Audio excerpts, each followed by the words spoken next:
Hey there, tonight we're diving into the chaotic world of a Tudor court jester, where the truth is, the only thing sharper than their wit had to be their survival instincts. If these stories help you unwind, I'd love a quick like or subscribe, but only if they're genuinely working for you. I'm curious where in the world you're listening from, so drop your location and local time in the comments. It's amazing seeing our little community span the globe through these historical tales. Now make yourself cozy. Maybe adjust your room temperature or get that cup of tea, and let's explore tonight's tale together. Welcome to the grand stage of Tudor England, where life is as unpredictable as a court jester's routine. Speaking of jesters, let's talk about how one would end up wearing motley and capering for the amusement of the royal court.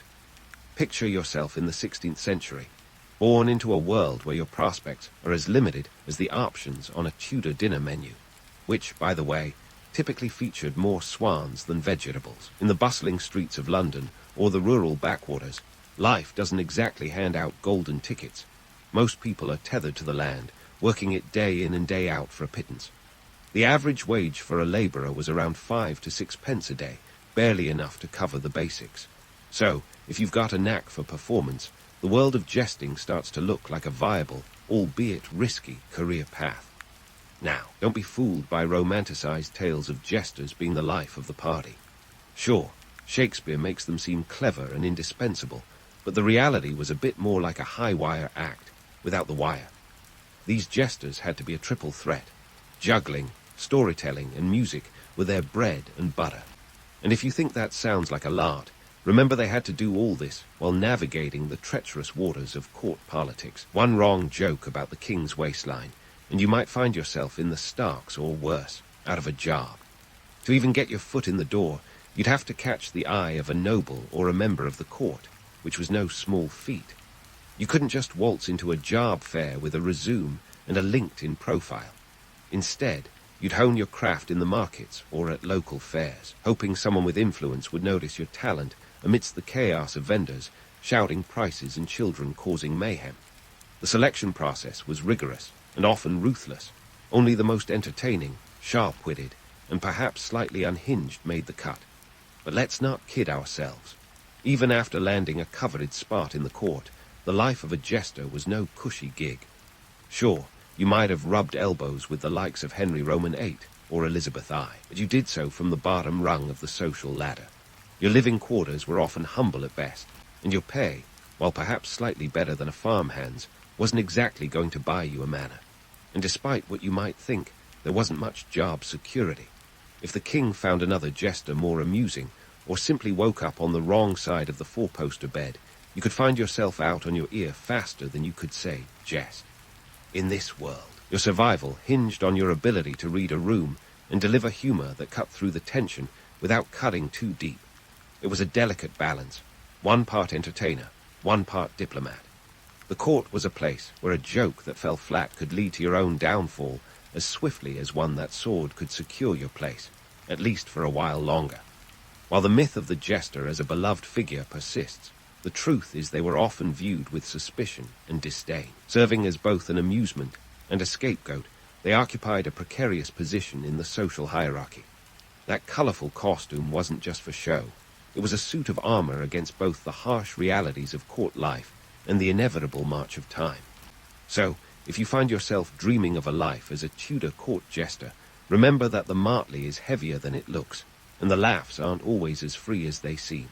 So, there you are, juggling your way through the treacherous landscape of court life, performing under the constant scrutiny of both your audience and your own precarious position.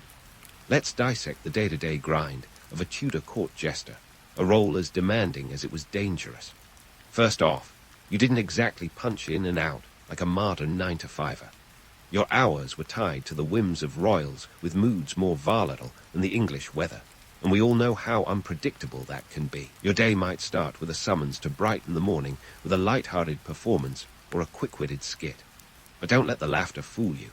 Beneath the capers and quips was a tightrope walk of political savvy.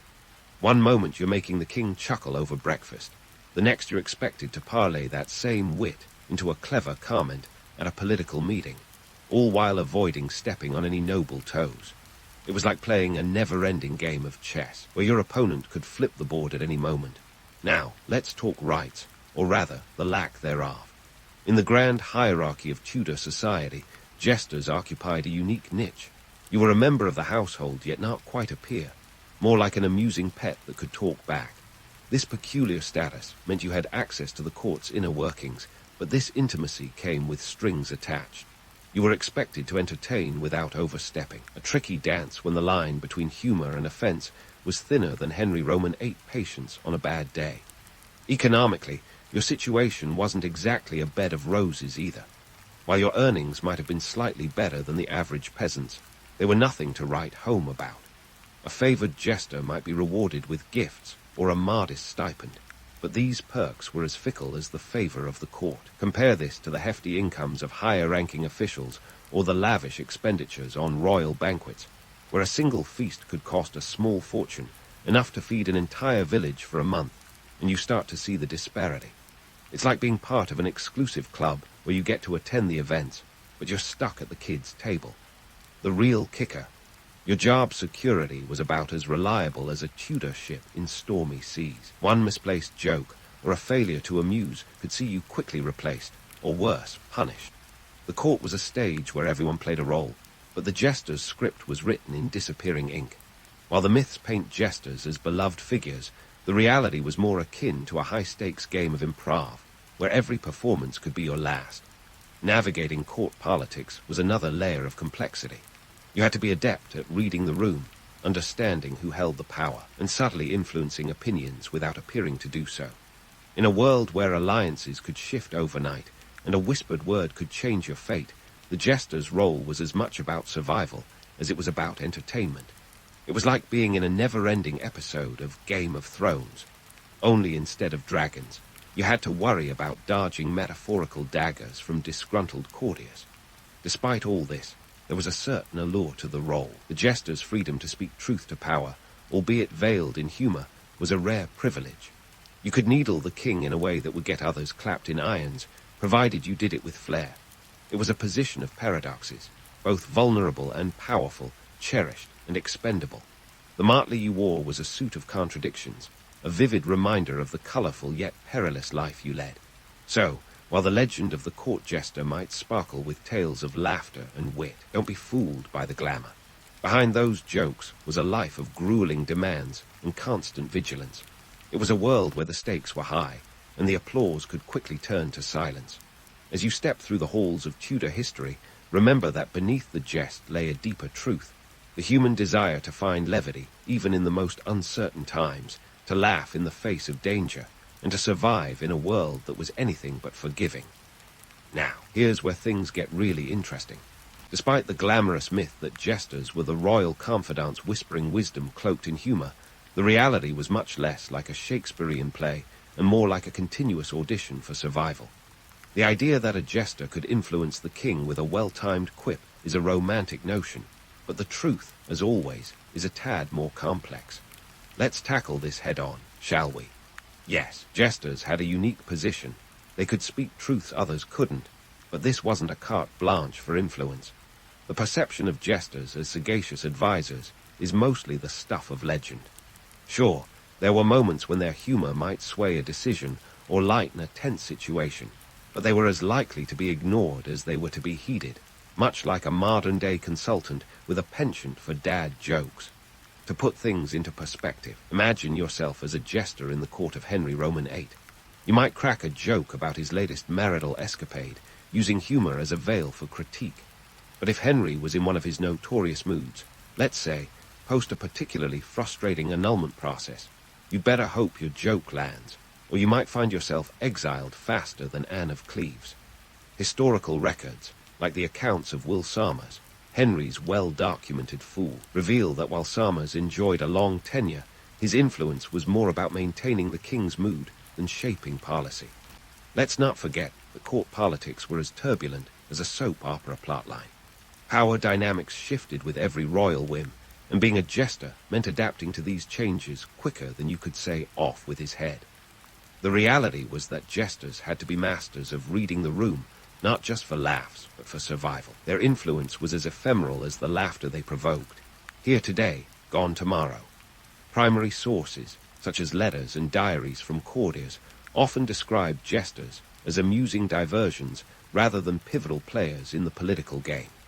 For instance, in the court of Elizabeth I, Richard Tarleton was celebrated for his wit and humour, yet his lasting impact on policy was virtually non-existent. Tarleton's influence was more about keeping the atmosphere buoyant than advising the Queen on matters of state.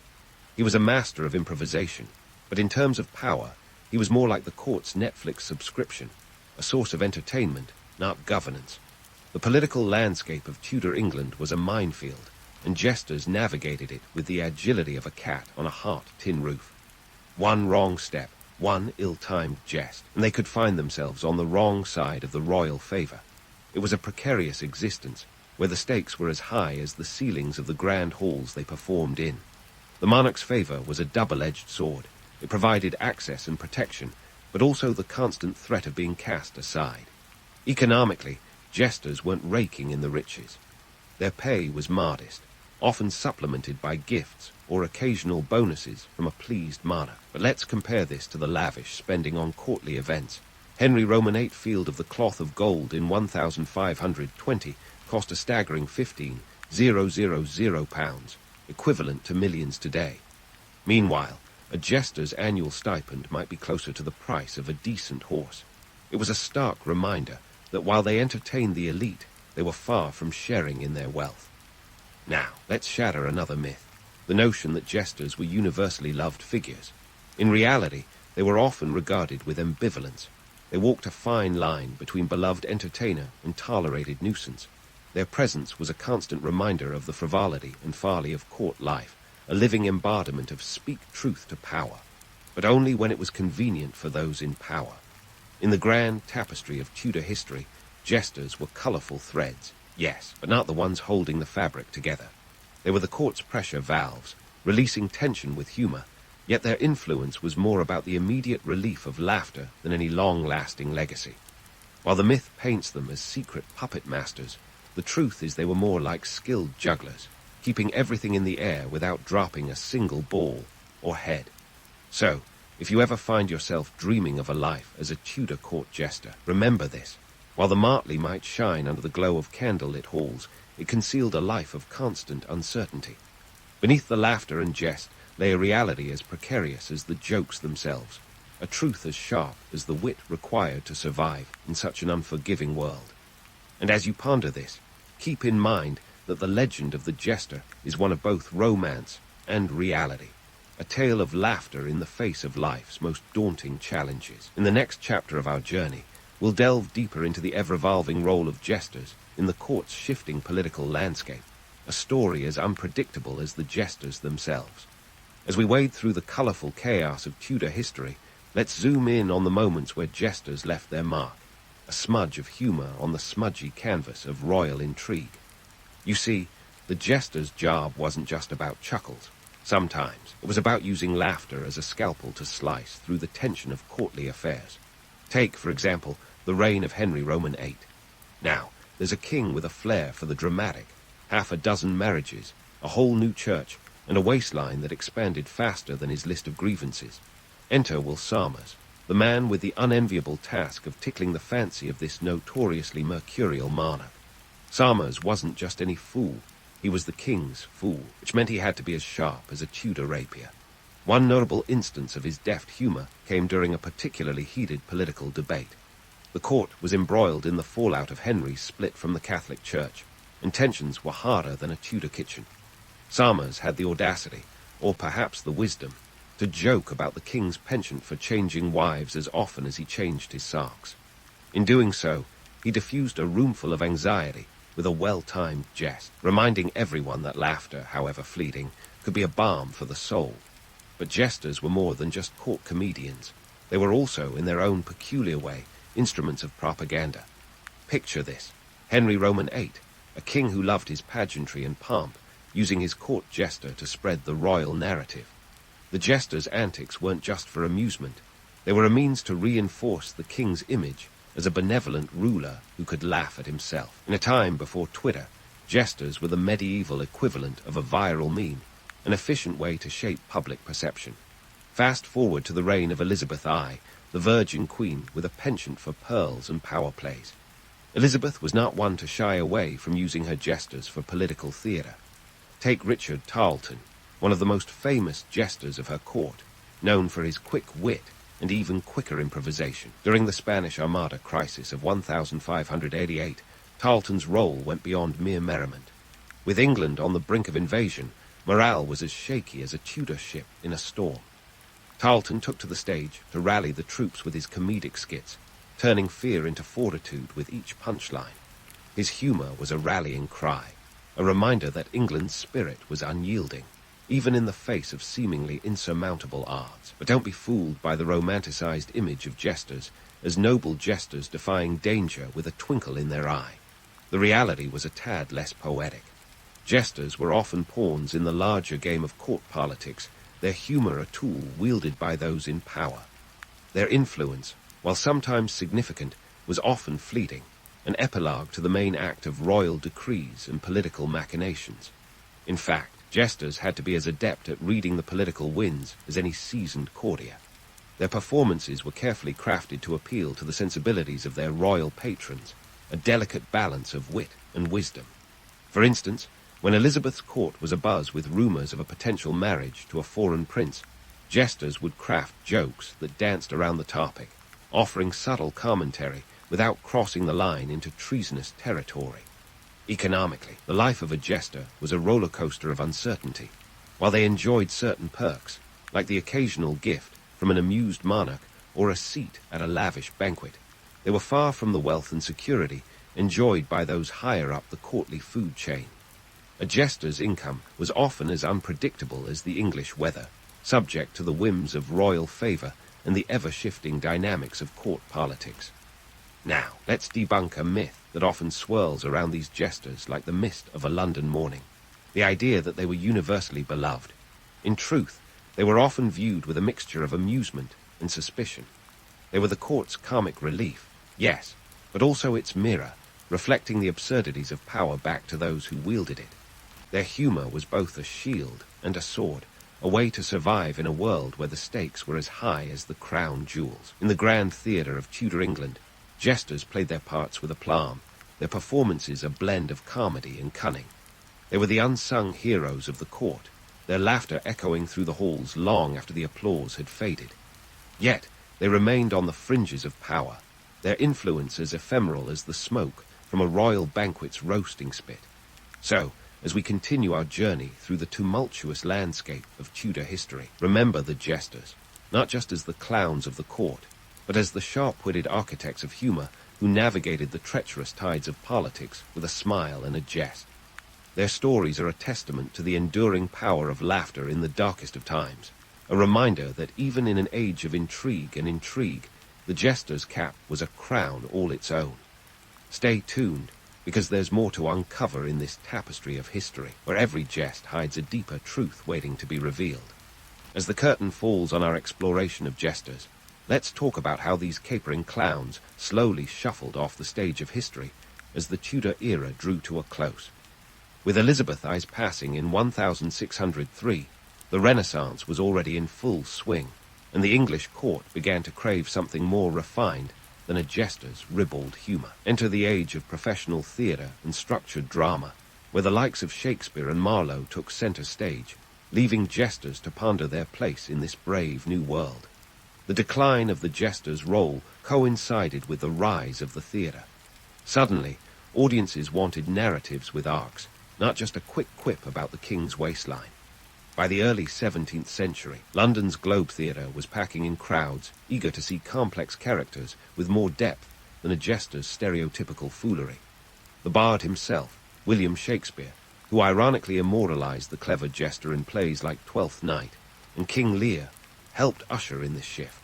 The demand for sophisticated dialogue and intricate plots left little room for jesters' antics. Economically, the court's focus shifted from individual jesters to larger, more elaborate productions. The money that once trickled down to jesters was now funding grand spectacles. To put it in perspective, a single production at the Globe might cost around £25, a hefty sum compared to the modest earnings of a court jester, which was often less than £10 annually. The court was investing in the future of entertainment, and the future didn't include Martley and bells.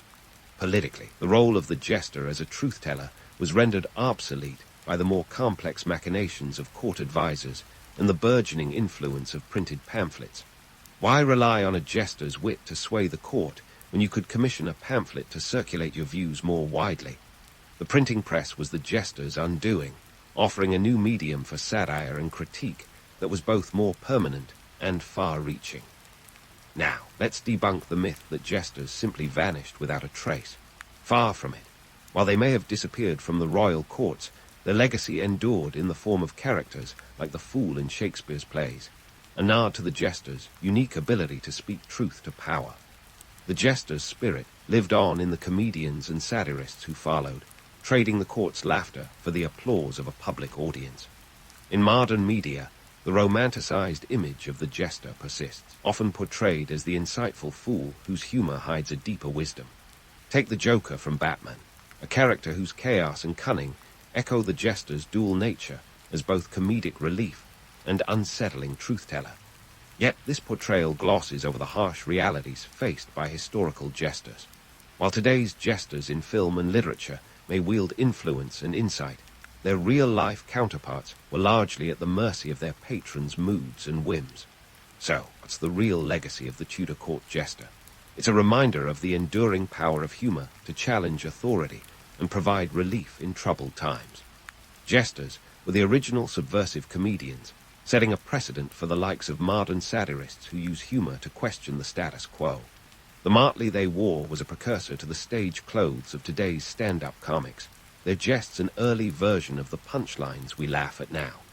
In the grand tapestry of history, jesters were not the weavers, but the colorful threads that added texture and levity to an otherwise somber scene. Their legacy is a testament to the human desire to find light amidst the darkness, laughter in the face of adversity, and truth beneath the guise of jest.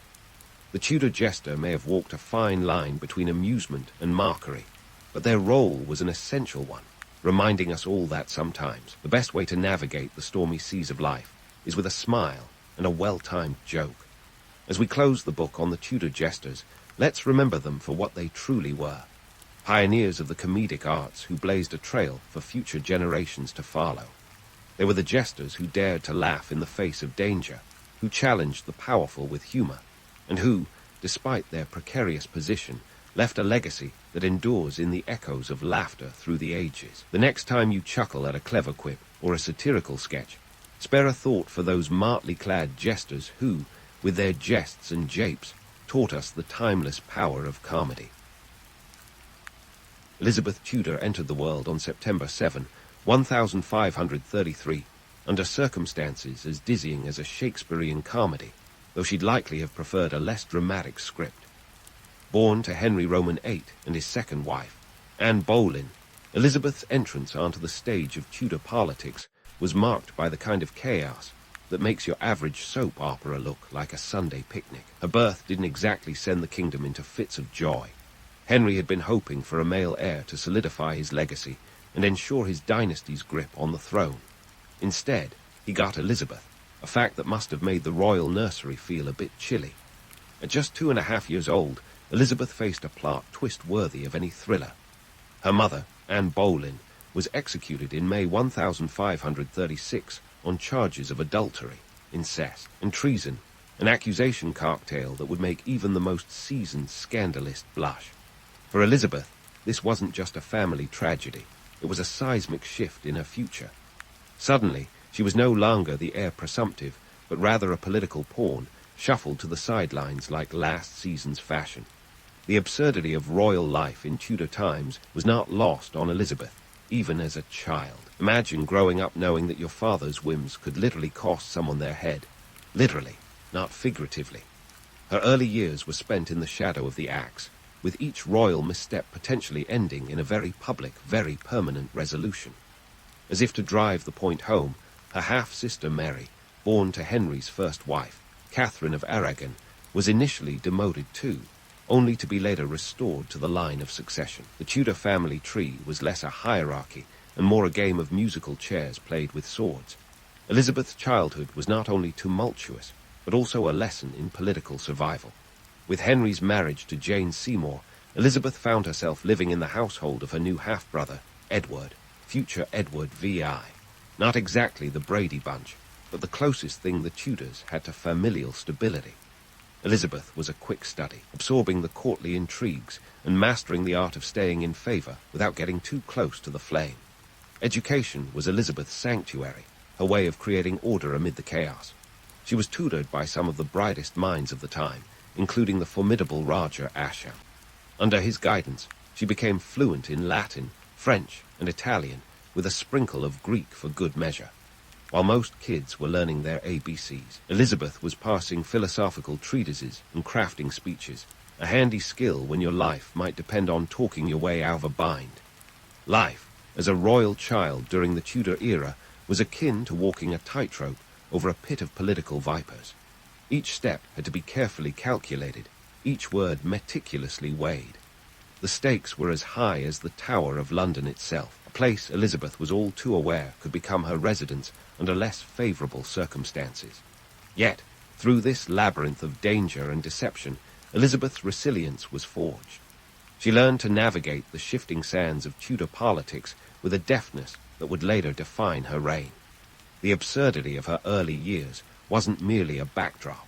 It was the crucible that shaped her into the formidable ruler she would become. The young Elizabeth's ability to blend into the tapestry of Tudor life, while quietly honing her intellect and political acumen, was nothing short of remarkable. Maybe it was this early exposure to the fickle nature of fortune that taught her the invaluable lesson of patience, a trait that would serve her well in the decades to come. While the romantic notion of Elizabeth as a destined ruler is tempting, the reality is far more compelling. Her story is not one of preordained greatness, but of relentless determination and canny maneuvering. The young girl who watched her mother fall from grace and her own status rise and fall like the tides learned to play the long game. She cultivated allies and bided her time, knowing that in the high-stakes world of Tudor politics, survival was the first step toward success. In the end, Elizabeth's early years were a masterclass in the art of adaptation. Through a childhood spent dodging political pitfalls and familial upheavals, she emerged not only as a survivor, but as a cunning strategist. The very absurdities and dangers that could have spelled her downfall instead became the foundation of her legacy.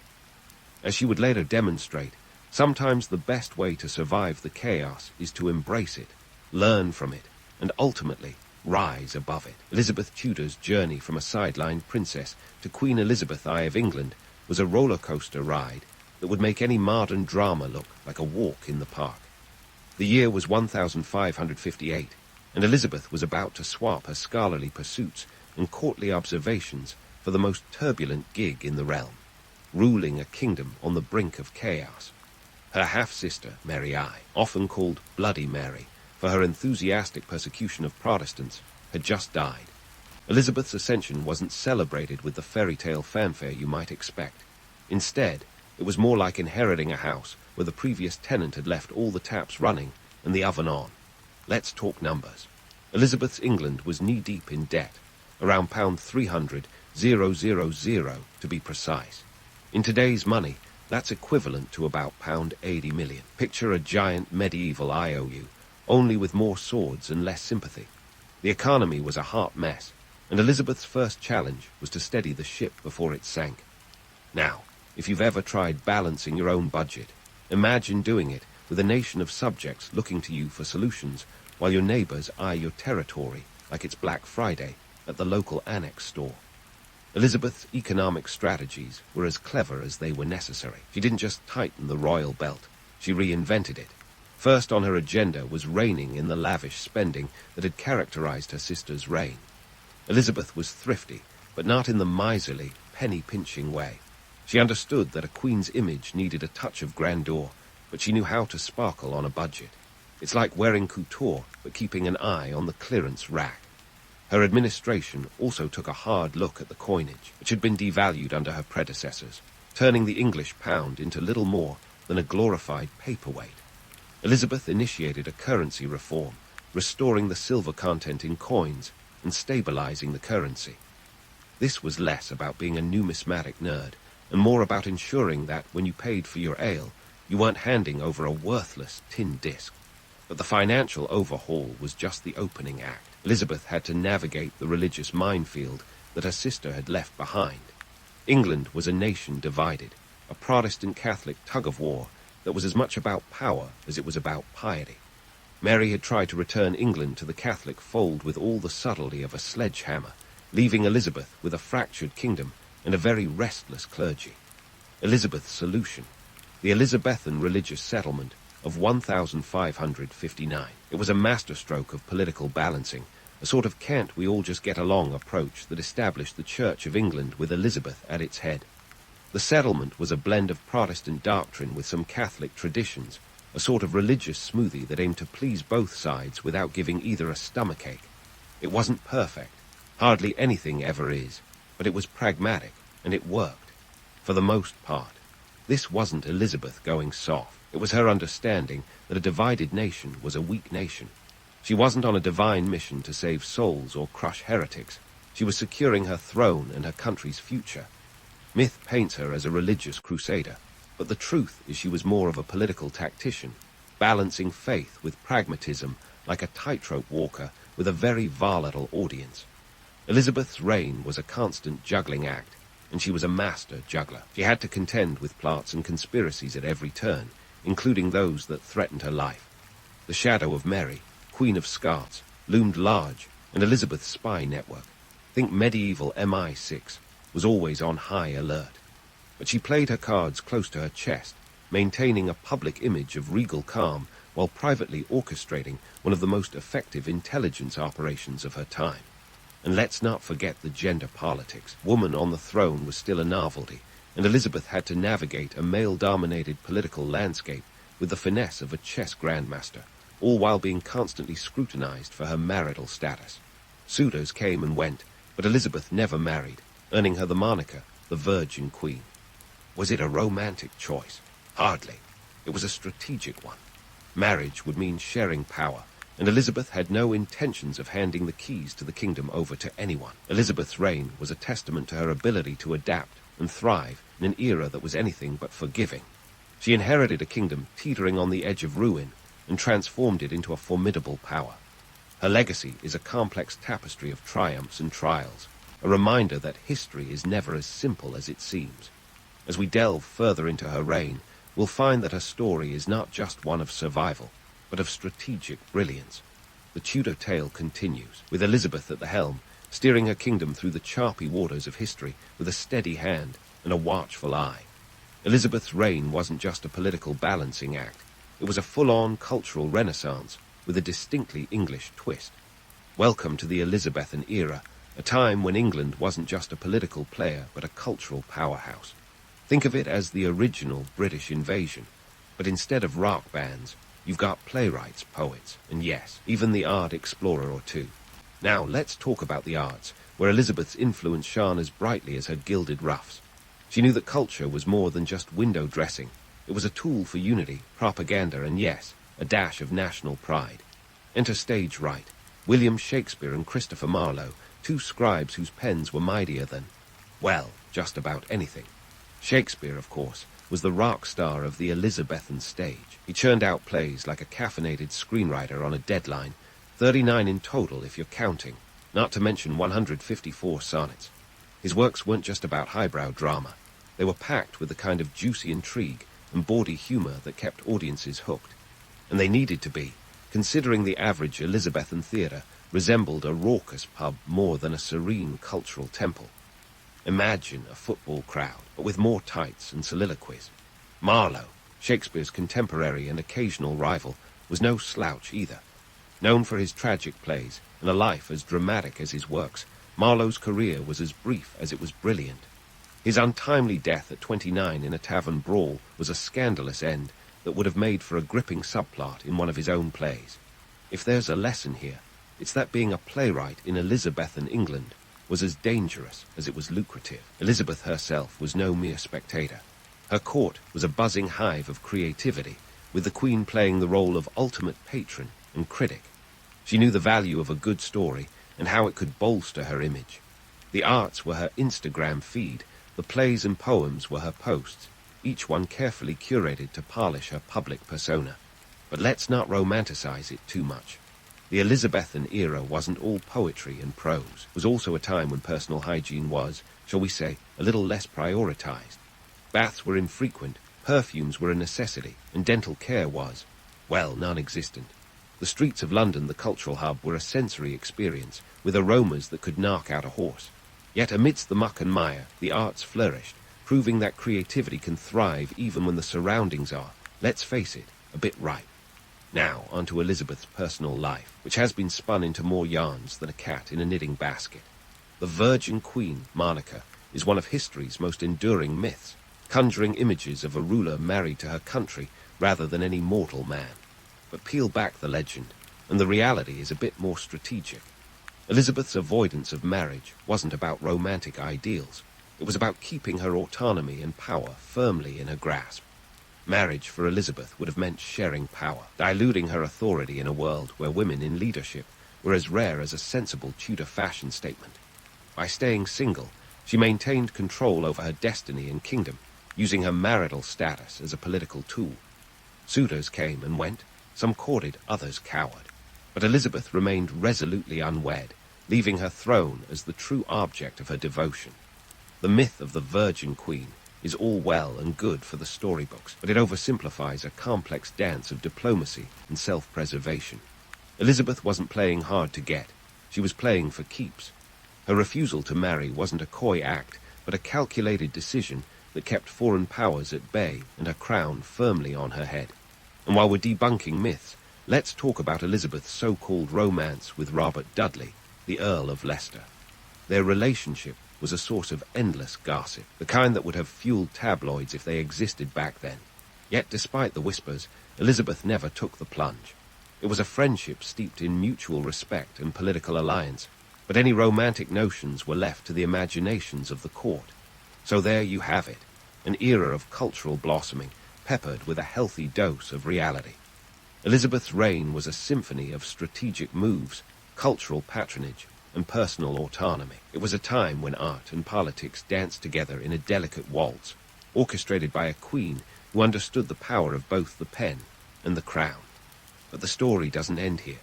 There's more to explore, more myths to unravel, and more history to uncover as the saga of Elizabeth I continues to unfold. With Elizabeth's reign orchestrating a cultural renaissance, we now pivot to the high seas, where the drama was as thick as the fog over the English Channel. England under Elizabeth wasn't just a land of poets and playwrights. It was a kingdom embroiled in a continental chess game, with pieces moving at the whim of powerful monarchs, and sometimes the caprices of Mother Nature herself. Enter the Spanish Armada, 1588. Picture a fleet so grand it was nicknamed La Felicissima Armada, or the most fortunate fleet. The Spanish, under King Philip Roman II, believed they were doing God's work by attempting to dethrone Elizabeth, a Protestant thorn in their Catholic side. They assembled 130 ships, equipped with 500 guns and 30,000 men. It was, by all accounts, the medieval equivalent of a military flex. But here's the kicker. The Spanish Armada was less fortunate and more farce. The English victory wasn't just about superior naval tactics. Sure, Sir Francis Drake and his fleet had their moments of brilliance, but much of the credit goes to the English weather, which I'm sure the Spaniards would have preferred to avoid. The Protestant wind, as it was later called, wreaked havoc on the Spanish ships, scattering them like chess pieces in a toddler's tantrum. When your best-laid plans are undone by a gusty breeze, it might be time to reconsider the title of most fortunate. Miscommunication also played a starring role. The Spanish had planned to rendezvous with the Duke of Parma's forces in the Netherlands, but thanks to delayed messages and general confusion, the meeting never happened. It's a classic case of did you get my text? Except the stakes were a little higher than a missed dinner reservation. And let's talk about Tilbury and Elizabeth's legendary speech. It's been immortalized in films and textbooks, the image of the Queen in armor rallying her troops with lines like, "I have the body of a weak and feeble woman, but I have the heart and stomach of a king." Inspirational stuff, right? Except, spoiler alert, that speech probably didn't happen as we imagine. The first written account of it appeared decades after Elizabeth's death, and the phrasing is suspiciously poetic. It smacks of a ghostwriter with an agenda. Sure, Elizabeth did address her troops, but the cinematic version is, shall we say, heavily edited. Here's the thing. The myth is appealing. It fits our need for heroes and stirring speeches. But history, that unruly beast, often refuses to comply with our narrative desires. Elizabeth's real power lay not in grandstanding, but in her political savvy and ability to inspire confidence without theatrics. The Armada's defeat was a pivotal moment, but it wasn't the end of England's struggles. The war with Spain dragged on until 1604, long after Elizabeth's death. The victory at sea was a morale booster, sure, but it was also a textbook example of how luck, weather, and a bit of miscommunication can alter the course of history. Let's not forget that this conflict was costly. The English crown shelled out around pound 200,000, a hefty sum in the 16th century, roughly equivalent to pound 50 million today. The economy took a hit, and England was left juggling debt while simultaneously trying to maintain its newfound naval dominance. Elizabeth's reign was defined by such moments of triumph tinged with complexity. She was a master of spin, turning what could have been a disaster into a symbol of English tenacity. The Armada's defeat wasn't just a military victory. It was a PR coup, cementing Elizabeth's legacy as the monarch who stood against the odds and won. And yet, for all the glory attached to the victory, the reality was messier. England's naval might grew, but so did its list of enemies. Spain was down but not out, and the geopolitical chess game continued with new players and new stakes. Elizabeth's England emerged stronger, but also more entangled in the web of European politics. As we navigate these turbulent waters, it's clear that Elizabeth's reign was a balancing act on a global scale. She played her cards wisely, leveraging victories and setbacks alike to fortify her position. The defeat of the Spanish Armada is remembered as a shining moment, but it's essential to see it as part of a larger tapestry of political maneuvering and historical happenstance. In the grand narrative of Elizabeth's reign, the Armada represents both the heights of English pride and the depths of international intrigue. It reminds us that history is not a series of isolated events, but a continuum of ambitions, failures, and unexpected alliances. As we sail further into Elizabeth's story, we'll see how this remarkable queen continued to navigate the storms of her time, always with an eye on the horizon and the winds of fate at her back. And so, as the winds of fate continued to buffet Elizabeth's reign, she became more than just a monarch. She became an enduring symbol of resilience, a queen who navigated the choppy waters of history with both an iron will and an uncanny knack for turning adversity into advantage. But what about her legacy? What did Elizabeth leave behind when she finally shuffled off her mortal coil in 1603? Let's dive into the gilded tapestry of the Elizabethan age, a period often painted with the broad strokes of nostalgia, yet, like a Renaissance painting, reveals deeper layers when examined closely. To start, there's the undeniable fact that Elizabeth's tenure on the throne marked a seismic shift in the perception of female leadership. In an era when women were often relegated to the sidelines or used as political pawns, Elizabeth stood front and center, a living defiance of the status quo. She proved that a woman could wield power with as much authority as any king, often outmaneuvering her male counterparts with a shrewdness that left many scratching their heads. Her decision to remain unmarried, thus keeping the power firmly in her own hands, was a masterstroke of independence. Her reign became a blueprint, albeit a complex one, for future female leaders who would have to navigate the treacherous waters of gender politics. And let's not forget Elizabeth's cultural legacy. Her era is synonymous with a flourishing of the arts, a renaissance within a renaissance. The Elizabethan age wasn't just about Shakespeare's soliloquies or Marlowe's tragically short career. It was a time when the very fabric of English society was being rewoven. Theatres sprang up like mushrooms after rain, and public appetite for drama was insatiable. Elizabeth understood the power of culture and used it to unite her people, creating a shared identity that transcended the religious and political schisms of the time. Yet, behind the romantic glow of the Golden Age lies some less flattering truths. The economic reality was far from golden for many of Elizabeth's subjects. Despite her efforts to stabilize the economy, the latter part of her reign was marked by inflation, unemployment, and a series of poor harvests that led to widespread poverty.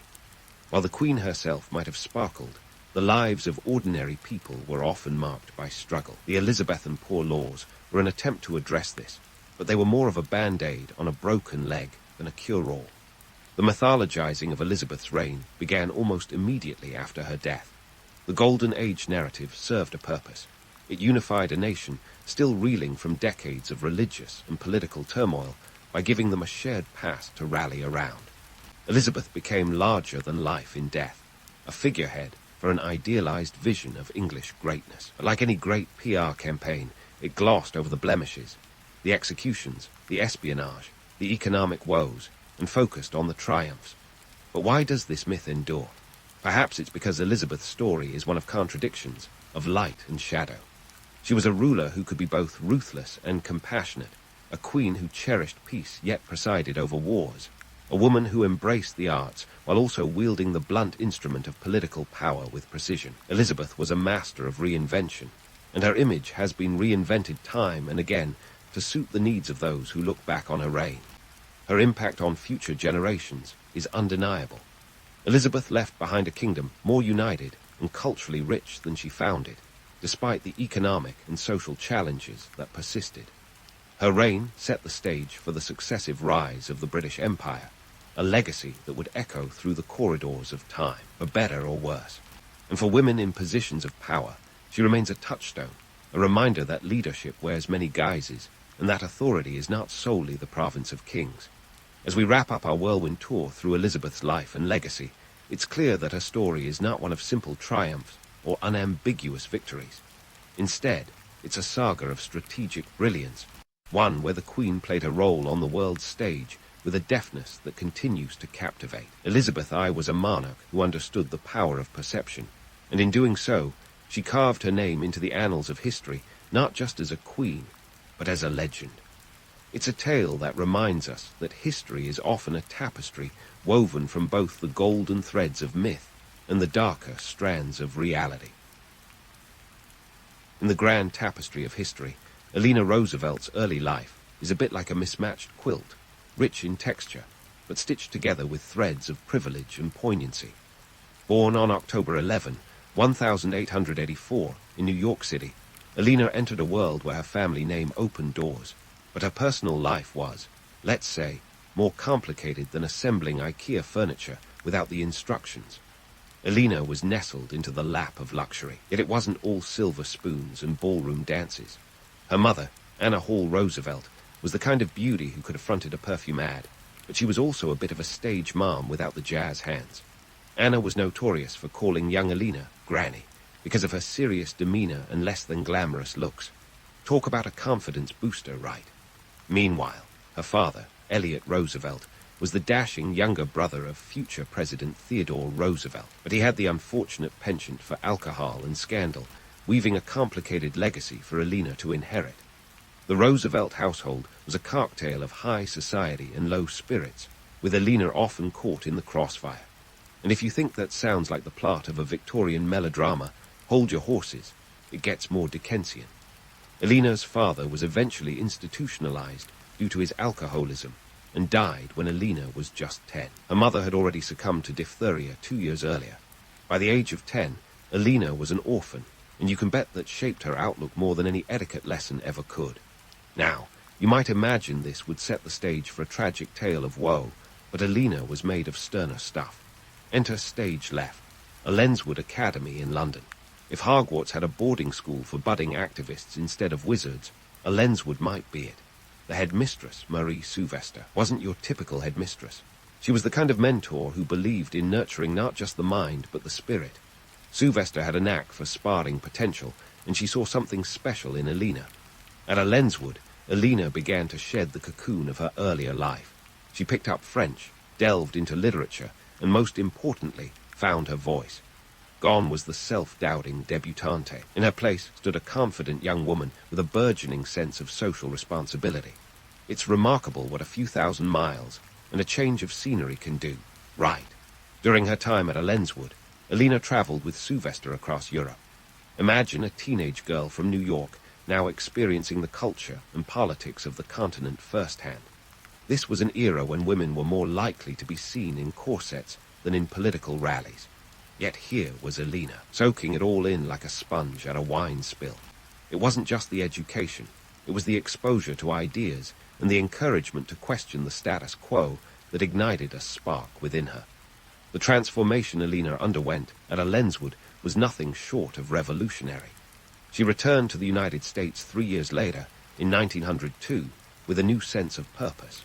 No longer just a Roosevelt by name, was starting to become one by action, though not in the Rough Rider way her Uncle Teddy was known for. Instead, her path was more about compassion and change. But of course, she was still expected to do the debutante thing back in New York, because social expectations are like gravity. They keep pulling you back down to earth. The debutante circuit was the social media of its day. Instead of flaunting followers, young women were paraded in front of society's who's who, hoping to catch a suitable match. Eleanor, with her newfound confidence, approached it with a mix of duty and disdain.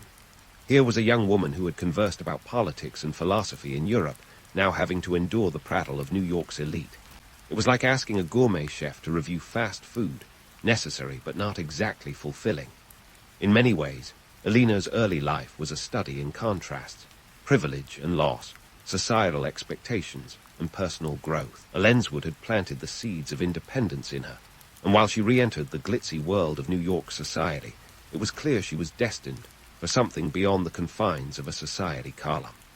Her formative years were not just chapters in a biography, but the prologue to a life that would redefine what it meant to be a woman in the 20th century. As we wrap up this first leg of Eleanor's journey, it's clear she was no ordinary debutante. While her peers were busy perfecting their curtsies, Eleanor was quietly plotting a course that would eventually take her from the sidelines to the forefront of American history. Not bad for someone who started life with a nickname like Granny. Eleanor Roosevelt, fresh off the debutante circuit, soon found herself entangled in the grand web of the Roosevelt family tree, tying the knot with her fifth cousin once removed, Franklin D. Roosevelt, on March 17, 1905. Imagine the wedding, an affair so politically charged, Uncle Teddy Roosevelt himself walked her down the aisle. Talk about a presidential seal of approval. Now, marrying a Roosevelt was almost like joining a historical drama, except there were no scripts, just a lot of high-stakes improvisation. Franklin and Eleanor's early marriage was a curious mix of old-world expectations and new-world possibilities. For one, the couple moved in with Franklin's formidable mother, Sarah Delano Roosevelt. If you ever wondered what it was like to live with your in-laws, Eleanor could have written a manual, though it would probably read more like a survival guide. Sarah was the kind of mother-in-law who believed in hands-on management, often with her hands firmly on the purse strings. Eleanor had to navigate this dynamic with care, as Sarah's approval was almost as important as Franklin's love. Despite the familial theatrics, Eleanor was determined to carve out a space for herself. The Roosevelts were not just a family, they were an institution, and Eleanor was about to become an integral part of it. Franklin, ambitious and charming, was soon elected to the New York State Senate in 1910. This was Eleanor's unexpected initiation into the world of politics, a realm she would eventually revolutionize.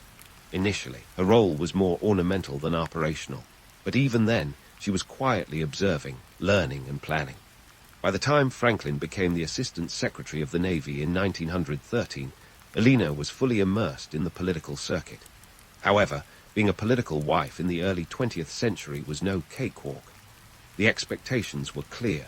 Host parties, support your husband, and most importantly, never outshine him. But Eleanor wasn't exactly the wallflower type. She started engaging in political discussions, albeit cautiously, like someone testing the waters before diving in. The real turning point in Eleanor's political awakening came during World War I. With Franklin busy managing naval affairs, Eleanor threw herself into volunteer work, notably with the American Red Cross. This wasn't just a pastime. It was a crash course in leadership and logistics. She organized canteens, advocated for soldiers' families, and even visited wounded veterans. It was during this time that she began to realize the power of her voice, and more importantly, the necessity of using it. However, the Roosevelt's life took a dramatic turn in the summer of 1921 when Franklin was struck by polio. Suddenly, this athletic, energetic man was paralyzed from the waist down. Now, if life were a fairy tale, this is where Eleanor would have been the supportive wife in the background. But this was reality, and Eleanor was no mere supporting character. Franklin's illness forced Eleanor to step into the public sphere more prominently, shouldering responsibilities both at home and in politics. It was a harsh reality check, but also an opportunity. While Franklin focused on recovery, Eleanor stepped into his political shoes, albeit reluctantly at first. She began making public appearances on his behalf, speaking at events, and meeting with supporters. Her public persona evolved from dutiful wife to a political force in her own right. She was redefining the role of a political spouse, breaking the mold with every speech and every handshake. Eleanor's navigation through these societal norms was nothing short of revolutionary. She was operating in a man's world, and yet she managed to bend the rules without breaking them. Her network grew, and with it, her influence. By the late 1920s, Eleanor was deeply involved with the Women's Trade Union League and the League of Women Voters, pushing for social reform and women's rights. She was no longer just Franklin's wife. She was becoming a political leader in her own right. Now, let's debunk a myth. The idea that Eleanor only found her voice after Franklin's illness is like saying a volcano only becomes noteworthy after it erupts. The truth is, Eleanor's political acumen was always there, simmering beneath the surface, waiting for the right moment to explode. Franklin's polio simply accelerated the process, thrusting her into the spotlight when the world needed more than just a first lady. It needed a leader. Eleanor's journey was far from easy. She faced criticism, skepticism, and the constant pressure of living up to the Roosevelt name. Yet, she persevered, using her unique position to advocate for change. She was not content with being an accessory to history. She was determined to be an active participant. In a world that often told women to sit pretty and smile, Eleanor chose to stand tall and speak out. As the 1920s rolled into the 1930s, Eleanor would continue to push boundaries and challenge expectations. Her role was no longer confined to the domestic sphere. She was redefining what it meant to be a woman in politics, setting the stage for the transformative years ahead. But let's not get ahead of ourselves. There's plenty more to Eleanor's story, and it's a tale that only gets more intriguing. So, buckle up, because the best is yet to come, and Eleanor Roosevelt is just getting started. And so, Eleanor Roosevelt stood on the precipice of a new era, ready to leap into the tumultuous 1930s, a decade that would test her mettle and redefine her legacy. With the Great Depression looming over America like a dark cloud threatening a picnic, Eleanor was about to become a beacon of hope and change, a role she seemed born for, yet one that came with its own set of Herculean challenges. When Franklin D. Roosevelt took the presidential oath on March 4, 1933, Eleanor wasn't content to play the part of the traditional, silent First Lady. No, sir. She had other plans. The United States was in the throes of economic despair, with unemployment rates soaring to a staggering 25%.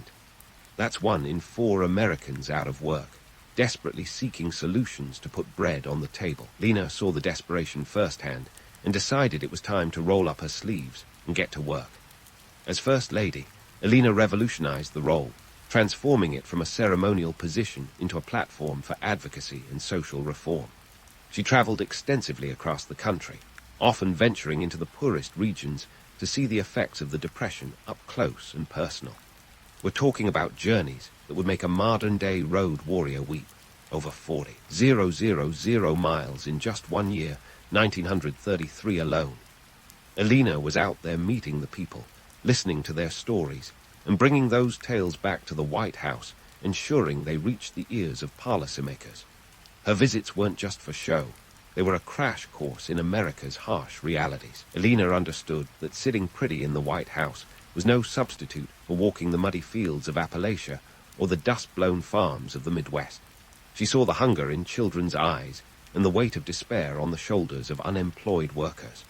These experiences lit a fire in her, one that fueled her relentless pursuit of social justice. But let's not paint this as a simple hero's journey. Eleanor was no stranger to controversy. She championed causes that were, shall we say, less than popular with some segments of society. Take her stance on civil rights, for example. In a time when segregation was the norm, and the Jim Crow laws were in full force, Eleanor dared to speak out against racial inequality. She famously resigned from the Daughters of the American Revolution in 1939 after they refused to let African-American singer Marian Anderson perform at Constitution Hall. Instead, Eleanor helped arrange for Anderson to sing at the Lincoln Memorial, drawing an audience of 75,000 and making a bold statement for equality. Her radio broadcasts were another medium through which Eleanor connected with the American people. These weren't your run-of-the-mill fireside chats. Eleanor's broadcasts were direct, sometimes provocative, and always infused with a signature blend of empathy and resolve. She addressed issues ranging from women's rights to labor laws, reaching millions across the nation and solidifying her role as a voice for the voiceless. Radio, the Twitter of its day, allowed Eleanor to bypass traditional media gatekeepers and speak directly to the masses. And then there was her My Day column, a daily publication that ran 6 days a week from 1935 to 1962. Imagine the workload, over 8,000 columns, each one a glimpse into her thoughts, experiences, and unfiltered opinions. It was like peering into the diary of a first lady who refused to be just a political accessory. Through My Day, Eleanor tackled everything from her travels to pressing social issues, making her the original influencer before the term was co-opted by social media stars peddling the latest skincare routine. Eleanor's work during World War II further cemented her status as a force for change. As the world plunged into chaos following the attack on Pearl Harbor in December 1941, Eleanor's resolve only strengthened. She visited troops overseas, a move that raised eyebrows and questions about propriety. But Eleanor wasn't concerned with propriety. She was concerned with morale. Her visits to military bases, hospitals, and factories served as a morale booster, reminding soldiers and workers alike that their sacrifices were seen and appreciated. Moreover, Eleanor was relentless in her advocacy for women's involvement in the war effort. With millions of men off to fight, the workforce was depleted, and women stepped in to fill the gaps. Eleanor championed their cause, advocating for better working conditions and equal pay. She was the driving force behind initiatives that opened up new opportunities for women, proving that necessity can indeed be the mother of invention. But before we get too starry-eyed, let's debunk the notion that Eleanor was universally adored. Her progressive stances, particularly on civil rights and women's issues, didn't sit well with everyone. Critics accused her of overstepping her bounds as First Lady, a position traditionally reserved for ribbon cuttings and tea parties, not social crusades. Yet Eleanor remained unperturbed. She understood that progress was not a popularity contest, but a relentless push against the status quo. And speaking of pushing boundaries, Eleanor didn't shy away from the political arena, even as Franklin's health declined. After his death in 1945, she continued her public service, becoming a delegate to the United Nations General Assembly. There, she played a pivotal role in drafting the Universal Declaration of Human Rights, a document that set the standard for human rights globally. Eleanor, ever the advocate, ensured that the rights of all individuals were recognized and protected, a legacy that endures to this day. So, as we pause our tale, it's clear Eleanor Roosevelt was never content with being just a footnote in history. Her journey through the Great Depression and World War II was a testament to her resilience and determination to make the world a better place. One column, one broadcast, and one bold stand at a time. But don't pack your bags just yet. Eleanor's story is far from over, and her post-World War II endeavors promise even more intrigue and impact. Stay tuned for the next chapter in this extraordinary saga, where Eleanor's influence continues to ripple across the pages of history. Eleanor Roosevelt's journey was far from over as she transitioned from the White House to the global stage, and if you thought her days of shaking things up were behind her, think again. In 1945, with Franklin's passing still fresh, Eleanor was invited, or rather, drafted, by President Truman to serve as a delegate to the nascent United Nations. It was like being called up to play in the World Series of diplomacy, and Eleanor was ready to knock it out of the park. Now, the United Nations in its early days was more like a high school cafeteria than a well-oiled international machine. You had countries jostling for power, alliances forming and dissolving faster than you could say geopolitical chessboard, and Eleanor was smack in the middle of it. Despite the chaos, one thing was clear. She was not there to be a token figurehead. No, Eleanor was there to make sure the world remembered the importance of human rights, and she was about to give those stodgy diplomats a masterclass in effective change-making. Enter the Universal Declaration of Human Rights, UDA, a document that would become the cornerstone of her legacy. Drafting this declaration was no walk in the park. Picture a room filled with representatives from all over the world, each with their own agenda, languages, and cultural hang-ups. It was like trying to organize a potluck where everyone's convinced their dish is the main course. And yet, despite the cacophony of voices, Eleanor managed to steer the conversation towards consensus. The other committee meetings were a diplomatic circus, and Eleanor was the ringmaster. She chaired the United Nations Commission on Human Rights, and with her steady hand, the group navigated the labyrinth of political ideologies and cultural differences. Eleanor's knack for turning potential gridlock into progress was legendary. Her secret, a blend of tenacity, empathy, and a refusal to accept no as a final answer. It was in these sessions that her ability to charm and challenge in equal measure shone through. The drafting process was intense, spanning from 1947 to 1948, with countless revisions and debates. Eleanor and her team, which included luminaries like René Cassin of France and Charles Malik of Lebanon, hammered out the 30 articles that would form the backbone of the Declaration. These articles covered everything from the right to education to freedom from torture, basic rights that we might take for granted today but were revolutionary back then. Eleanor's influence was palpable. She insisted that the language be clear and universal, ensuring the document wasn't just a collection of high-minded ideals, but a practical guide for nations to follow. Eleanor's work on the UDA wasn't without its critics. Some saw it as too ambitious, others as too idealistic. But Eleanor, ever the pragmatist with a heart, knew this was a necessary step towards a world where dignity was more than just a word thrown around in diplomatic circles. The final draft was adopted by the United Nations General Assembly on December 10, 1948, with a whopping 48 countries voting in favor, none against, and 8 abstentions. Talk about a diplomatic victory lap. But it wasn't all accolades and applause. Eleanor faced significant political pushback, particularly from those who believed the United States should focus inward rather than engaging in global human rights advocacy. Yet she remained undeterred. Her time at the UN wasn't just about drafting documents. It was about forging relationships, building bridges, and ensuring that the war-torn world didn't forget the lessons of the past. And let's not forget the economic context swirling around these developments. Post-war economies were in tatters, with countries like Germany and Japan rebuilding from the ground up. The Marshall Plan was funneling billions, roughly $13 billion, to be precise, into European recovery, and Eleanor understood that economic stability was a crucial underpinning for peace and human rights. She wasn't just a voice for change. She was a strategist, recognizing that political and economic reforms had to go hand in hand. Yet, even as she was making waves on the international stage, Eleanor never lost sight of domestic issues. She continued to fight for civil rights back in the United States, advocating for desegregation and equal opportunities for all Americans. Her work with the NAACP and the Southern Conference for Human Welfare underscored her commitment to racial equality.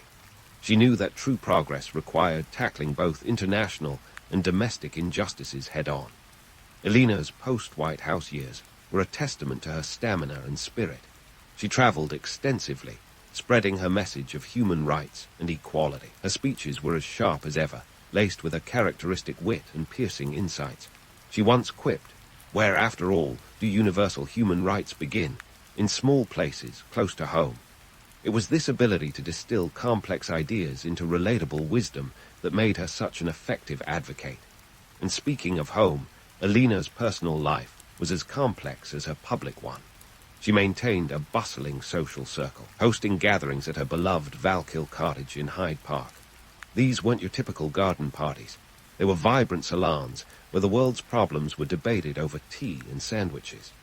Valkill became a hub for intellectual discourse, a place where ideas were exchanged as freely as pleasantries. Eleanor's work with the United Nations continued until 1952, when she officially stepped down as a delegate. But don't think for a second that she faded into obscurity. Eleanor remained a formidable presence in public life, writing, lecturing, and advocating for the causes she held dear.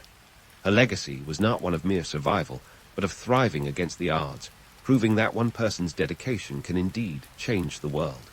So, as we draw this part of Eleanor's story to a close, it's clear that her post-White House years were anything but a quiet retirement. She was a trailblazer, a diplomat, and a relentless advocate for justice. Her life was a testament to the power of perseverance, the importance of empathy, and the impact of a voice that refused to be silenced. But hold on to your hats, because Eleanor's story isn't finished yet. There's still more to uncover, more battles to fight, and more lessons to learn from this extraordinary woman. Stay tuned for the next chapter, because Eleanor Roosevelt's influence continues to ripple through history, and her tale is far from over. So, as Eleanor Roosevelt's journey continued to unfold, her influence only grew, like a snowball picking up speed, and a few idealistic leaves on its way down a mountain. Her post-White House years were a whirlwind of activism and advocacy on an international scale, leaving a legacy that future generations of leaders would either try to emulate or, let's face it, simply envy. Eleanor's impact extended far beyond policy and documents. She became a cultural icon, a beacon for those who dared to challenge the status quo. Her role in shaping the Universal Declaration of Human Rights showcased her ability to translate high-minded ideals into actionable, meaningful change. This wasn't just about drafting a document. It was about setting a new standard for how human dignity should be viewed globally. And boy, did she set the bar high. But let's not put Eleanor on too high a pedestal without acknowledging the nitty-gritty realities. Her life was not a perfectly orchestrated symphony of success. No, it was more like a jazz set, full of improvisation, occasional discord, and moments of pure genius. Behind the public persona, Eleanor faced her own share of struggles, both personal and political. Myths often paint her as the infallible First Lady, but she was, in fact, as human as the rest of us. She dealt with insecurities, familial tensions, and the constant scrutiny of a public that wasn't always kind. For instance, her marriage to Franklin was more of a political alliance than a fairy tale romance. They shared mutual respect and a common vision for America, but their personal lives were as complex as a Tolstoy novel. Both had their share of extramarital dalliances, a fact that only added layers to their partnership and underscored the reality that even iconic figures navigate murky waters. Let's debunk the myth of the perfect political couple. They were two individuals who understood the power of their combined influence, even if it meant overlooking personal grievances. Eleanor's relationship with her children was another facet of her life that didn't fit neatly into the storybook narrative. Her high expectations often clashed with their own aspirations, leading to tensions that were never fully resolved. But rather than a flaw, this complexity painted a picture of a woman who was deeply invested in shaping not just national policy, but her family's future as well. It's a reminder that even those who seem larger than life grapple with the same challenges as the rest of us. Now, let's talk about Eleanor's famous credo. Do what you feel in your heart to be right, or you'll be criticized anyway. It's a piece of advice that continues to resonate because it strikes at the heart of human experience. In a world where conformity often masquerades as wisdom, Eleanor's words are a rebel yell, urging us to prioritize integrity over popularity. This wasn't just inspirational fluff. It was the guiding principle of her life. Whether advocating for civil rights or navigating the labyrinthine corridors of the United Nations, Eleanor consistently chose the path that aligned with her values, even when it was steep and fraught with criticism. Sure, critics might argue that Eleanor had the luxury of taking bold stands, given her privileged position. And while it's true that her Roosevelt name opened doors, her actions were far from perfunctory. She put her reputation on the line time and again, a gamble that paid off in the currency of social change. Her legacy isn't just her accomplishments, but the courage she showed in pursuing them. Eleanor's influence has seeped into the fabric of modern politics and social advocacy. Leaders from all walks of life cite her as an inspiration, from presidents to grassroots organizers. Her commitment to human rights laid the groundwork for movements that continue to evolve today. The Civil Rights Act of 1964 and subsequent advances in gender equality owe a debt to the groundwork Eleanor helped lay. In a sense, she was the original architect of the modern social justice movement, a fact that would likely amuse her, given her penchant for downplaying her own importance. The economic context of Eleanor's era provides a sobering backdrop to her achievements. The Great Depression, World War II, and the post-war economic recovery created a world rife with challenges that demanded innovative solutions. Eleanor's ability to navigate these tumultuous waters was a testament to her strategic acumen. She understood that economic prosperity was intertwined with social progress, and she championed policies that aimed to lift everyone, not just the privileged few. Eleanor's legacy is like an intricate quilt, woven with threads of advocacy, empathy, and resilience. It's a tapestry that challenges us to question our assumptions, push against societal norms, and most importantly, listen to the voices that often go unheard. Her life reminds us that progress isn't a straight line. It's a winding path filled with obstacles, opportunities, and the occasional detour. In the end, Eleanor Roosevelt wasn't just a first lady or a diplomat. She was a force of nature. Her legacy is a call to action, a reminder that each of us has the power to effect change, no matter how daunting the challenge is. As we reflect on her life, we see a woman who refused to be confined by the expectations of her era, choosing instead to chart her own course. And in doing so, she left a roadmap for future generations, a guide to navigating the complexities of leadership with integrity and courage. So there you have it, Eleanor Roosevelt, a woman whose life was anything but ordinary, whose influence continues to ripple through history like a stone thrown into a pond. Her story is a testament to the impact of one determined individual on the world stage, a reminder that legacy is not just about what we accomplish, but the change we inspire. As we close this chapter, let's carry her words with us. Do what you feel in your heart to be right. Because in the end, it's not just advice. It's a manifesto for living a life that truly matters. China's Tang Dynasty was like the Renaissance on steroids, but with more silk and fewer Michelangelos. Picture a bustling empire that thrived between 618 and 907 AD, when the rest of the world was still figuring out how to not live in caves. The Tang Dynasty wasn't just a golden era. It was a blinding, glittering explosion of culture, trade, and innovation. At its peak, the Tang capital, Chang'an, modern-day Xi'an, was basically the Times Square of its day, minus the neon lights and overpriced hot dogs. Let's start with the Silk Road, the ancient world's version of Amazon Prime. But unlike today's instant gratification, these trade routes took a little longer, like months longer. The Silk Road was a web of trade routes that connected China to the Mediterranean, running a whopping 4,000 miles. It was the ultimate marketplace for silk, porcelain, spices, and other exotic goodies. Who needs 2 days shipping when you have camel caravans taking several months' ride? Silk, the rock star of ancient commodities, was the Tang Dynasty's crowning glory. It wasn't just a fabric, it was the original status symbol. Wearing silk was like driving a sports car today. Everyone knew you were rolling in wealth. The Tang capital could sell this precious material to Rome, where it was practically worth its weight in gold. Roman emperors were probably sweating in their togas, trying to figure out how to get more of this luxurious fabric. Now, let's talk porcelain, another Tang innovation. This wasn't your grandma's china cabinet material. This was high-end stuff that had people traveling thousands of miles just for a taste of its beauty. Porcelain was the Instagram of its day. Everyone wanted it. Everyone talked about it. And owning it meant you were living your best life. The Tang artisans perfected the art of porcelain making, and their creations found eager buyers across Asia, the Middle East, and Europe. But it wasn't just about the goods. The Silk Road was also a highway for ideas and culture. It was like the ancient world's TED talks, sharing philosophies, religions, and technologies across continents. Buddhism, for instance, spread into China through these routes, bringing with it new artistic styles and philosophies that would deeply influence Chinese culture.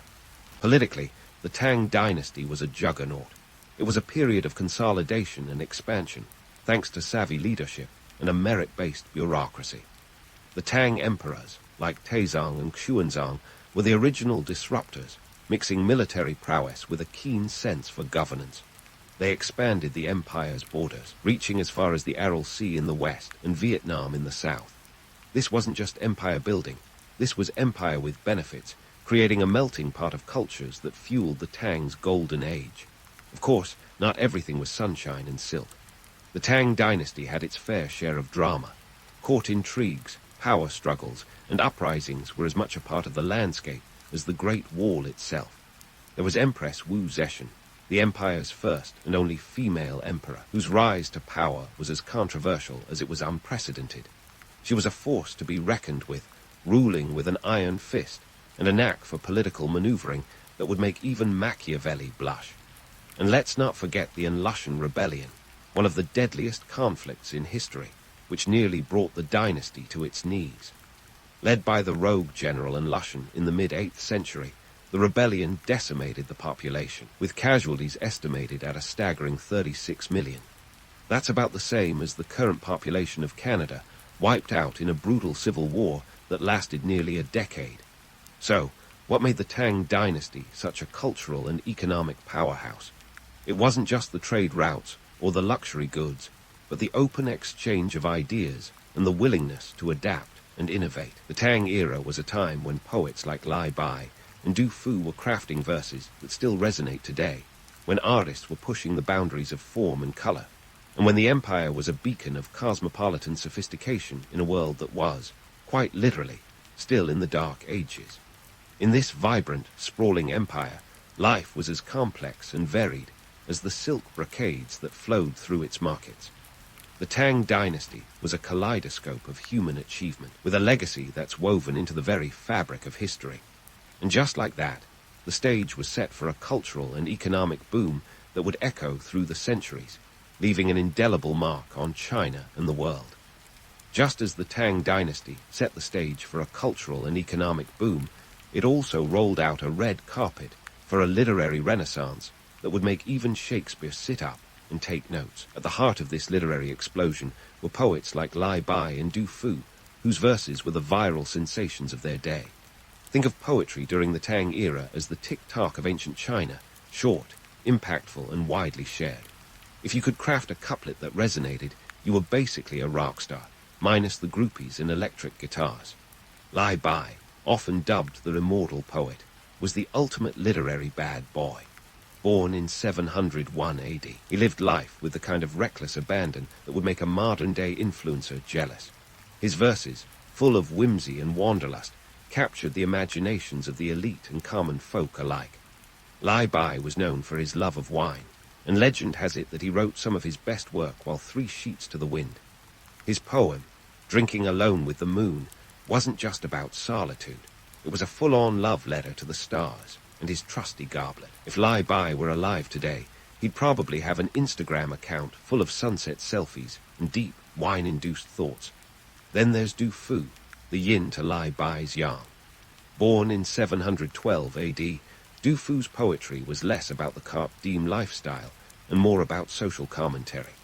He wrote with a pen dipped in empathy, chronicling the struggles of everyday life during turbulent times. His works like Spring View paint a heartfelt picture of a nation in distress, capturing the aftermath of the Lushan Rebellion. Imagine Du Fu as the original brooding artist, channeling his inner angst into every line. His poems weren't just words, they were poignant snapshots of Tang society, echoing the cries of a people trying to find their way in a changing world. But how did these poetic gems travel faster than a Tang dynasty courier on a caffeine high? Enter woodblock printing, a game-changer in the spread of culture and ideas. Before this nifty invention, copying texts was a laborious task that involved hand-scribing each word. It was like trying to download a movie on dial-up internet. But with woodblock printing, suddenly, the written word could be mass-produced, making literature accessible to a much wider audience. It was as if someone had handed the world an ancient Kindle, preloaded with the greatest hits of Tang literature. Woodblock printing wasn't just about poetry, though. It was the ancient equivalent of a 24-hour news cycle, spreading everything from religious texts to government decrees. This innovation turned the Tang dynasty into a hub of information, where ideas flowed as freely as the Yellow River. Picture it. a bustling Chang'an marketplace, merchants hawking their wares alongside freshly printed scrolls, the air thick with the scent of ink and ambition. The impact of these cultural developments was profound. The Tang Dynasty wasn't just producing poets and printing presses, it was crafting a society that valued intellect and expression. Education became the golden ticket to success, with the imperial examination system offering a chance for social mobility. Pass the exams, and you could rise from humble beginnings to a cushy government post, proving that brains really did beat brawn in this era. Yet, for all its cultural sophistication, the Tang Dynasty wasn't immune to the harsh realities of human nature. While poets and printers were shaping the intellectual landscape, political intrigue continued to simmer beneath the surface. The court was a veritable soap opera, with power struggles and backstabbing that would put Game of Thrones to shame. Emperors like Xuanzang, who reigned during the dynasty's zenith, had to navigate a minefield of court factions and familial betrayals. Even as art and culture flourished, the specter of political instability loomed large, a reminder that every golden age has its shadow. So, what's the takeaway from this cultural roller coaster? The Tang Dynasty was a testament to the power of ideas and innovation, demonstrating that even in times of political turbulence, creativity could thrive. It was a period when poetry became the lingua franca of the elite, when technological advances like woodblock printing propelled society forward, and when the arts were both a mirror and a balm for the human condition. As we turn the page on this chapter of history, we're left with a legacy of beauty and complexity, a reminder that even in the darkest times, the light of human ingenuity can shine bright. As the Tang Dynasty's cultural fireworks lit up the world stage, underneath the dazzling display lay the gears of a society driven by brains, brawn, and a fair bit of backstabbing. The Tang era wasn't just a golden age of art and poetry. It was also a time when bureaucrats wielded more power than a celebrity with 1 million followers on social media. And how did one climb this bureaucratic ladder to become a rock star in robes? Through the civil service exams, arguably the most grueling job interview in history. These exams were no walk in the Imperial Park. Picture a test so intense it made modern SATs look like a kindergarten spelling bee. The Tang civil service exams were a marathon of memorization, covering everything from Confucian classics to the art of governance. Candidates would spend years, sometimes decades, studying for this big day, all for the chance to transform from a mere mortal into a government official with the power to shape policy and collect taxes. This system wasn't just about picking the best and brightest. It was a social equalizer, offering a pathway to power based on merit rather than birthright. In a society still very much rooted in class hierarchy, this was revolutionary. But let's not get carried away with the idea of an egalitarian utopia. While the exams were open to most, only a fraction of hopefuls actually passed. In fact, during the Tang Dynasty, less than 10% of those who took the test ever wore the coveted bureaucrat's hat. It was like trying to win the lottery, but with a lot more reading involved. And if you were one of the lucky few who passed, congratulations, you just earned a ticket to the political rodeo, where court intrigue and power plays were as common as noodles in a Chinese kitchen. The court was a swirling vortex of ambition, alliances, and betrayal, where the stakes were as high as the empire was vast. Emperors like Xuanzang had to be part statesman, part chess master, constantly maneuvering through a landscape dotted with ambitious ministers and scheming eunuchs. Eunuchs, yes, those palace insiders who wielded power not through brute force, but through whispers and secrets. They were the original spin doctors, capable of making or breaking careers with a well-placed word in the emperor's ear. Now, if you're picturing the Tang court as some kind of imperial soap opera, you're not far off.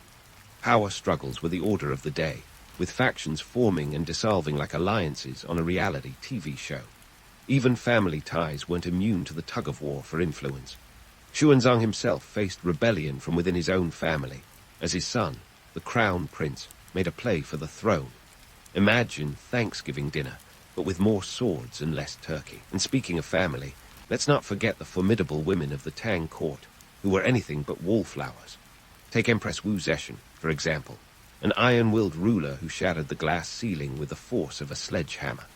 Wu Zetian clawed her way up from concubine to emperor, A rise to power so unprecedented it would make even the most ambitious of modern politicians do a double take.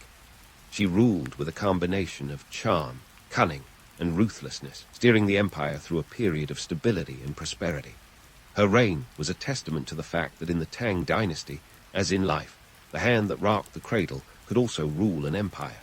But the harmony often attributed to the Tang Dynasty was more myth than reality. Behind the glittering facade of cultural achievements lay the constant threat of rebellion and unrest. The Enlushan rebellion we touched on earlier was just the most dramatic of the era's upheavals. The empire was a patchwork quilt of ethnicities and regions, each with its own interests and grievances. Maintaining control over this sprawling domain was like trying to herd cats, each with sharp claws and a mind of its own. So what kept the wheels from falling off the Tang Dynasty's chariot? A combination of military might, diplomatic finesse, and a hefty dose of luck. The empire was a martial powerhouse, with a well-trained army that could dispatch threats both foreign and domestic. Yet, it wasn't all about brute force. Tang leaders were adept diplomats, employing marriage alliances, trade agreements, and the occasional bribe to keep neighboring kingdoms in check. The Tang Dynasty's legacy is a tapestry of contrasts, a world where poetry flourished in the shadow of political machinations, where meritocracy battled against entrenched privilege, and where the dream of a harmonious empire was forever just out of reach. As we continue to unravel the threads of this complex era, we see a society that, for all its beauty and brilliance, was as human as any other, flawed, ambitious, and endlessly intriguing. And yet, despite the chaos and conflict, or perhaps because of it, the Tang era remains a testament to the resilience and creativity of the human spirit. So, buckle up, because the ride through the Tang Dynasty is far from over. The story of the Tang Dynasty is like watching a fireworks show that starts with a dazzling display, but ends with a few misfires and a lot of smoke. Just when you think the sky's the limit, gravity has a way of pulling everything back down. Nowhere is this more evident than in the infamous and Lushan rebellion. Think of it as the medieval version of a blockbuster disaster movie, but with way more casualties and far fewer happy endings. Let's set the scene. The year is 755 AD, and the Tang Dynasty is enjoying what seems like an endless summer of prosperity. Then enters Enlushan, a general with the kind of ambition that would make a Roman emperor blush. Born to a Sogdian Turkic family, Enlushan was the kind of guy who could charm the silk off a merchant and the strategy out of a military manual. He rose through the ranks to become a favorite of Emperor Xuanzang, who trusted him like a kid trusts Santa Claus. But here's where the plot thickens. Enlushan wasn't content with just a cushy military post and a few imperial favors. Nope, he had his eyes on the whole empire. In what feels like a classic case of too much of a good thing, Enlushan declared himself emperor, launching a rebellion that would shake the Tang Dynasty to its core. The rebellion was a seismic event, the kind that makes Game of Thrones look like a friendly game of chess. Enlushan's forces swept through the empire with terrifying speed, capturing the eastern capital of Loyang faster than you can say dynastic crisis. By 756 AD, they had taken Chang'an, forcing Emperor Xuanzang to flee south with his court. Talk about a hostile takeover. Now, let's take a moment to appreciate the sheer scale of chaos that ensued. The rebellion triggered a civil war that lasted nearly a decade, resulting in the deaths of an estimated 36 million people. To put that in perspective, that's roughly the entire population of Canada today. The rebellion didn't just strain the Tang military. It exposed the vulnerabilities of an empire that seemed, until then, unshakable. What made the Enlushan rebellion so catastrophic wasn't just the immediate bloodshed, but the long-term ramifications. Tang treasury was bled dry, forcing the government to increase taxes, which in turn led to widespread discontent. Farmers were hit particularly hard, bearing the brunt of the financial squeeze. It was like trying to squeeze wine from a grapevine that had already been trampled by elephants.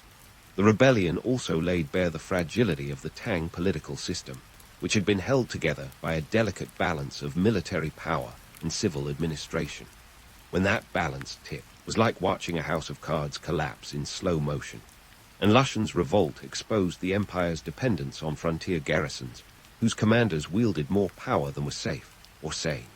In the aftermath, even after Enlushan was assassinated by his own son in 757 AD.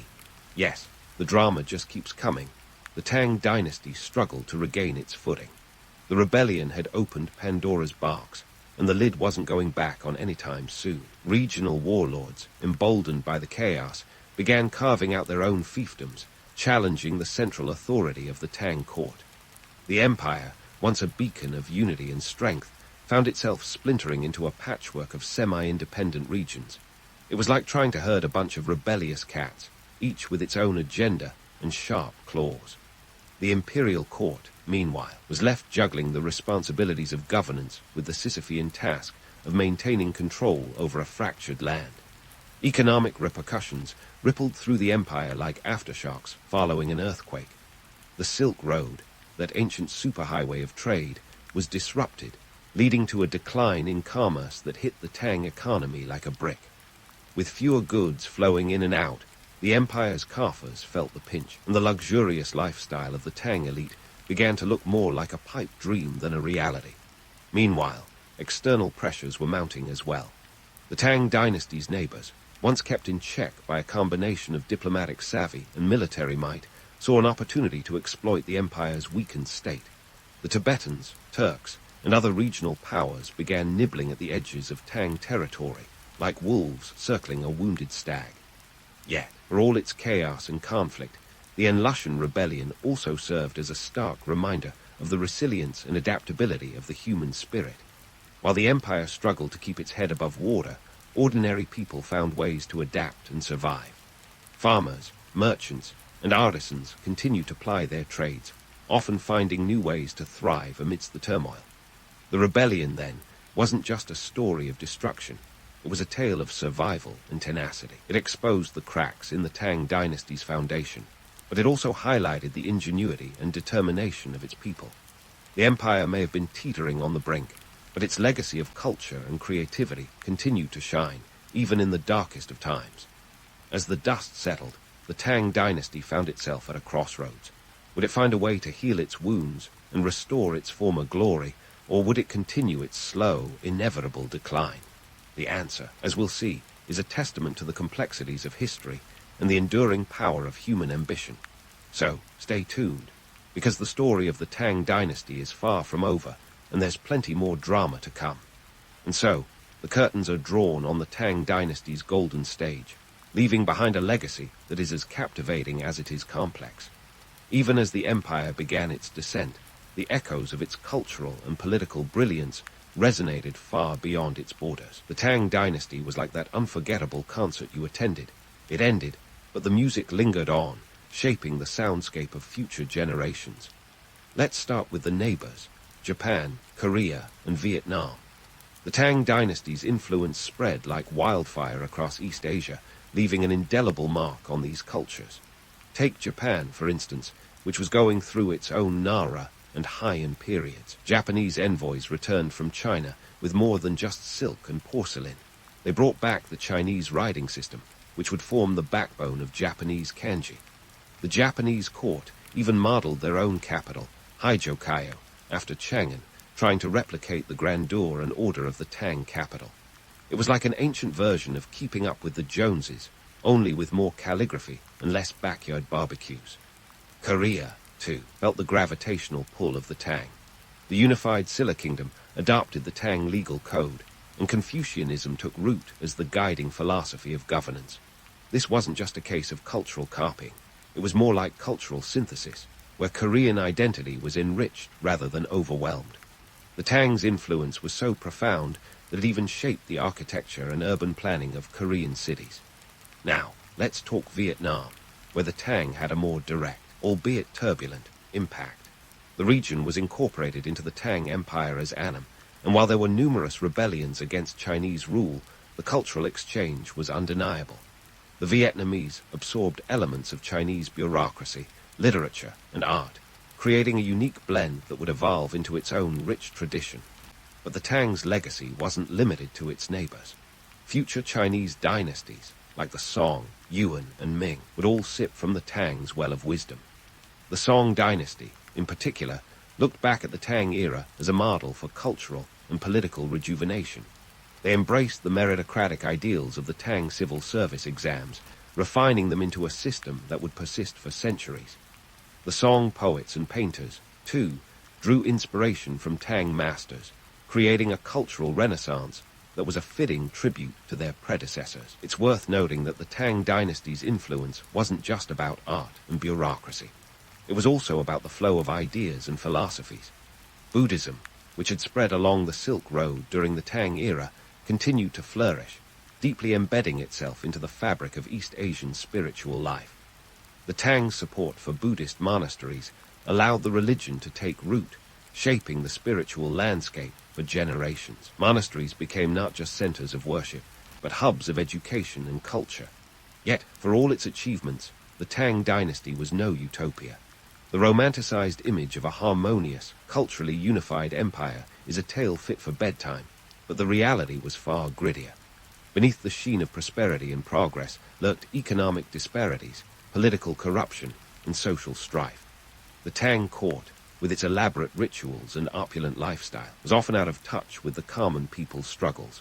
It was like a glamorous party where the hosts forgot to invite the neighbors. The harsh truth is that the Tang dynasty's decline was a cocktail of internal decay and external pressure. The Enlushan rebellion wasn't just an isolated incident. It was a symptom of deeper systemic issues. The empire's reliance on regional military leaders, or jidashi, to maintain control eventually backfired, as these leaders became power players in their own right. It was like giving the kids the keys to the candy store and then wondering why the shelves were empty. Despite this, the allure of the Tang era endures. Its cultural achievements continue to capture the imagination, offering a window into a world where poetry, art, and philosophy flourished against a backdrop of political upheaval. The Tang dynasty reminds us that history is a tapestry woven from both triumph and tragedy, where the brightest colors often emerge from the darkest threads. In the end, the Tang dynasty's story is one of resilience and reinvention. It teaches us that even in the face of decline, the human spirit is capable of immense creativity and innovation. The Tang era may have ended over a millennium ago, but its legacy lives on, a testament to the enduring power of culture and the unyielding quest for knowledge. And as we ponder the lessons of this remarkable dynasty, we're reminded that history is not just a record of what was, but a guide to what could be. Once upon a time in the land of Mesopotamia, people were busy doing something that would forever change the way we gripe about taxes today. They invented civilization. Right there between the Tigris and Euphrates, the Sumerians decided they were tired of simply hunting and gathering. Why not settle down, build some cities, and start inventing stuff? They thought. And so, around 3200 BCE, they rolled up their figurative sleeves and got to work. Now, if you think the invention of writing was all about poetry and storytelling, you're due for a reality check. The Sumerians weren't penning odes to the sunrise. They were busy inventing cuneiform, a writing system that looked more like a matchstick party on clay tablets. These early scribes were documenting rations, taxes, and temple offerings. Because, of course, civilization's first draft was all about keeping tabs on who owed what to who. If you're ever frustrated with your tax forms, just remember you're participating in a 5,000-year-old tradition of bureaucratic annoyance. Uruk, one of the first city-states, was a bustling metropolis by ancient standards. Picture this, a city covering about 1,000 acres with walls stretching 6 miles around it. Oh boy, the real estate market must have been booming. At its peak, Uruk was home to around 50,000 people, a figure that would have made it the New York City of its day. But let's not get too starry-eyed. Urban life wasn't all about glamorous rooftop parties and artisanal bread. Living in these early cities came with its own set of challenges. Sanitation systems were, shall we say, under development, meaning the streets could turn into a stinky mess. Public health campaigns were non-existent, and diseases were free to roam as they pleased. Imagine trying to dodge a nasty flu while balancing clay tablets on your head en route to the temple to pay your dues. Fun times, right? The economy of Uruk was powered by agriculture, with the Euphrates and Tigris rivers providing the irrigation necessary to transform deserts into fertile fields. It was like an ancient version of Farmville, only with more backbreaking labor and fewer cute animations. Barley was the crop of choice, perfect for making bread and beer, the latter being a staple of the Sumerian diet.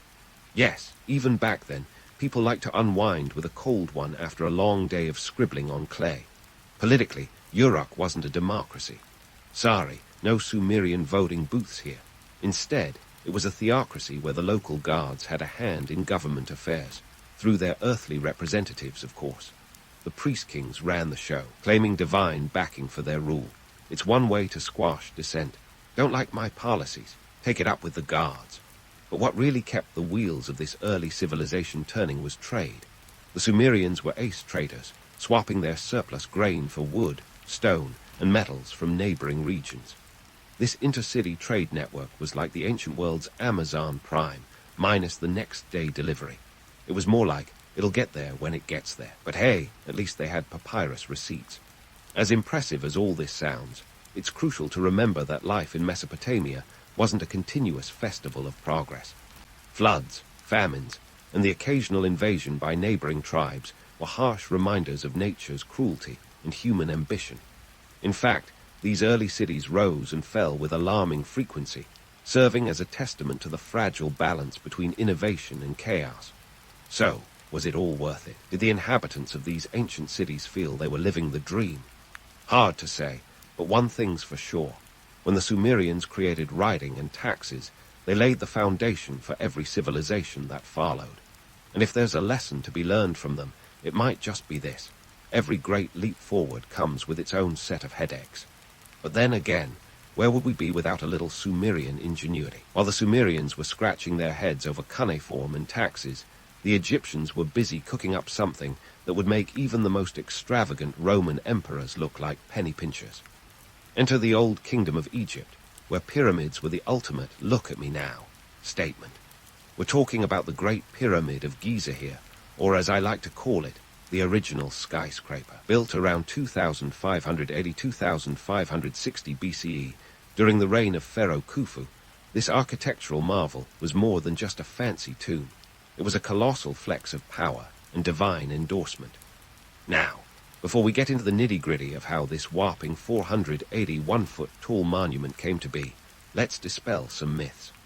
No, aliens didn't build the pyramids, despite what those late-night cable TV shows might suggest. And no, it wasn't a bunch of slaves lugging stones under the whip, either. In reality, the workforce was a mix of skilled laborers, farmers looking for off-season work, and artisans who probably felt like they were part of history's coolest construction gig. Archaeologists estimate around 0,000 to 30,000 people were involved in this Herculean task, and they weren't paid in peanuts. These workers were compensated with food, beer, and shelter, more of a work hard, play hard scenario than the dreary drudgery you might imagine. So how did they manage to stack 3 million blocks of limestone, each weighing between 5 to 15 tons, without cranes or modern machinery? Well, it took a lot of planning, math, and sheer human ingenuity. Picture a highly organized assembly line, teams of workers using sleds, ramps, and ropes to haul these massive stones. The Egyptians had a knack for logistics that would put Amazon's delivery system to shame. They even had on-site bakeries and breweries to keep everyone fed and happy. Because let's face it, nothing boosts morale like a fresh loaf and a cold brew after a day of back-breaking labor. Now, you might wonder why Pharaoh Khufu needed such an ostentatious tomb. Was it just to show off his bling? Well, yes and no. Beyond the obvious power play, the pyramids had a deeper religious significance. They were designed as a stairway to the heavens, a celestial launchpad for the pharaoh's afterlife journey. You see, in the Egyptian worldview, the pharaoh wasn't just a king. He was a god on earth. His tomb needed to reflect his divine status and ensure his smooth transition to the afterlife, where he would continue to manage cosmic harmony, or so the priests assured everyone. Economically speaking, the construction of the pyramids was a boon for the Egyptian state. It stimulated the economy by providing jobs and incentivizing agricultural production to supply the workers. Think of it as a government stimulus package, ancient style. The project was funded by the state through a combination of taxes and tributes from conquered lands. So, while it might seem like a colossal waste of resources to us modern folks, for the Egyptians, it was an investment in both spiritual and economic prosperity. And let's not forget the political angle. The Great Pyramid was a potent symbol of centralized power, a stone and mortar reminder of the pharaoh's divine right to rule. It was like a giant billboard visible for miles around, broadcasting Khufu's supremacy to anyone within sight. Other rulers got the message loud and clear. Khufu was not a pharaoh to be trifled with, but as impressive as the pyramids were, they were part of a much larger picture. The Old Kingdom was a time of immense cultural and technological advancements in Egypt, laying the groundwork for future generations. It was an era where art, architecture, and religious practices all took giant leaps forward. Yet, like all great things, it eventually came to an end, succumbing to a perfect storm of climate change, economic strain, and political fragmentation. So, while the pyramids stand as timeless monuments to human ambition and ingenuity, they also remind us of the cyclical nature of history. Civilizations rise, reach their zenith, and inevitably fall, only to leave behind lessons and legacies for those who follow. And so, as we marvel at the Great Pyramid today, we're not just looking at a pile of stones. We're gazing into the past, at a society that dared to dream big and build even bigger. The Old Kingdom might have crumbled, but its echoes still resonate in our modern world. Stay tuned, because there's more to unravel in the sands of time. As the echoes of ancient Egyptian ambition fade into the dusty corridors of history, let's sail across the Mediterranean to Crete, where myths and reality waltz together in a dizzying dance. Meet the Minoans, often dubbed the original Greeks, though they'd probably raise an eyebrow or two at that label. Flourishing around 2000 to 1450 BCE, the Minoans were the stylish folks who knew how to throw a palace party. Just ask their legendary king, Minos. Now, before you get swept away by the romanticized image of toga-clad revelers, let's dig into the nitty-gritty of Minoan life. First off, we've got to address the elephant, or rather, the Minotaur, in the room. According to legend, this fearsome half-man, half-bull beast lurked in the labyrinthine halls of Knossos, a sprawling complex that was more palace than maze. But here's the kicker. The Minotaur myth might be less about monstrous creatures and more about ancient power dynamics. Knossos itself was a hub of economic and political influence, with its maze-like structure possibly symbolizing the complexity and reach of Minoan authority. The Minotaur, then, could represent the fierce control these rulers exerted over their trade networks, which stretched from Egypt to the Near East. Speaking of trade, the Minoans were no slouches when it came to commerce. Imagine a fleet of sleek ships laden with olive oil, pottery, and textiles, crisscrossing the blue waters of the Aegean. This was the ancient version of globalization, folks. The Minoans weren't just trading goods. They were exchanging ideas, technology, and culture, weaving a rich tapestry of Mediterranean connectivity. Archaeological finds show Minoan artifacts as far as Egypt and the Levant, suggesting a vibrant exchange that was as much about cultural prestige as economic necessity. Because in the ancient world, trade was the ultimate power move, a way to flex your civilization's muscles and secure a steady flow of resources. But what about those glamorous palaces? The one at Knossos covered an impressive 150,000 square feet, complete with frescoed walls, complex plumbing systems, and storerooms brimming with goods. This wasn't just a residence. It was a statement piece, a testament to Minoan sophistication and wealth. Yet the palatial life wasn't all about luxury. These complexes were administrative centers, the nerve hubs of a society that depended on meticulous record-keeping and resource management. Remember, before the bureaucratic nightmare of modern tax forms, there were Minoan scribes etching records on clay tablets, ensuring that every jar of olive oil and bolt of cloth was accounted for.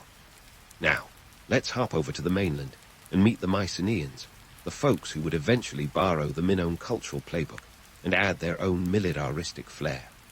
From 1600 to 1100 BCE, these early Greeks were the new kids on the block, building fortified citadels and crafting tales of heroism that would echo down through the ages.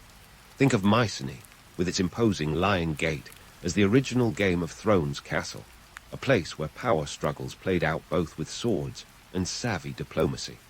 The Mycenaeans were adept at picking up where the Minoans left off, embracing trade while adding a healthy dose of military might. They controlled key trade routes across the Aegean, exchanging goods and influence with distant lands. But unlike their Cretan counterparts, they weren't shy about showing off their martial prowess. Those famous gold masks and weapons found in Mycenaean tombs weren't just bling.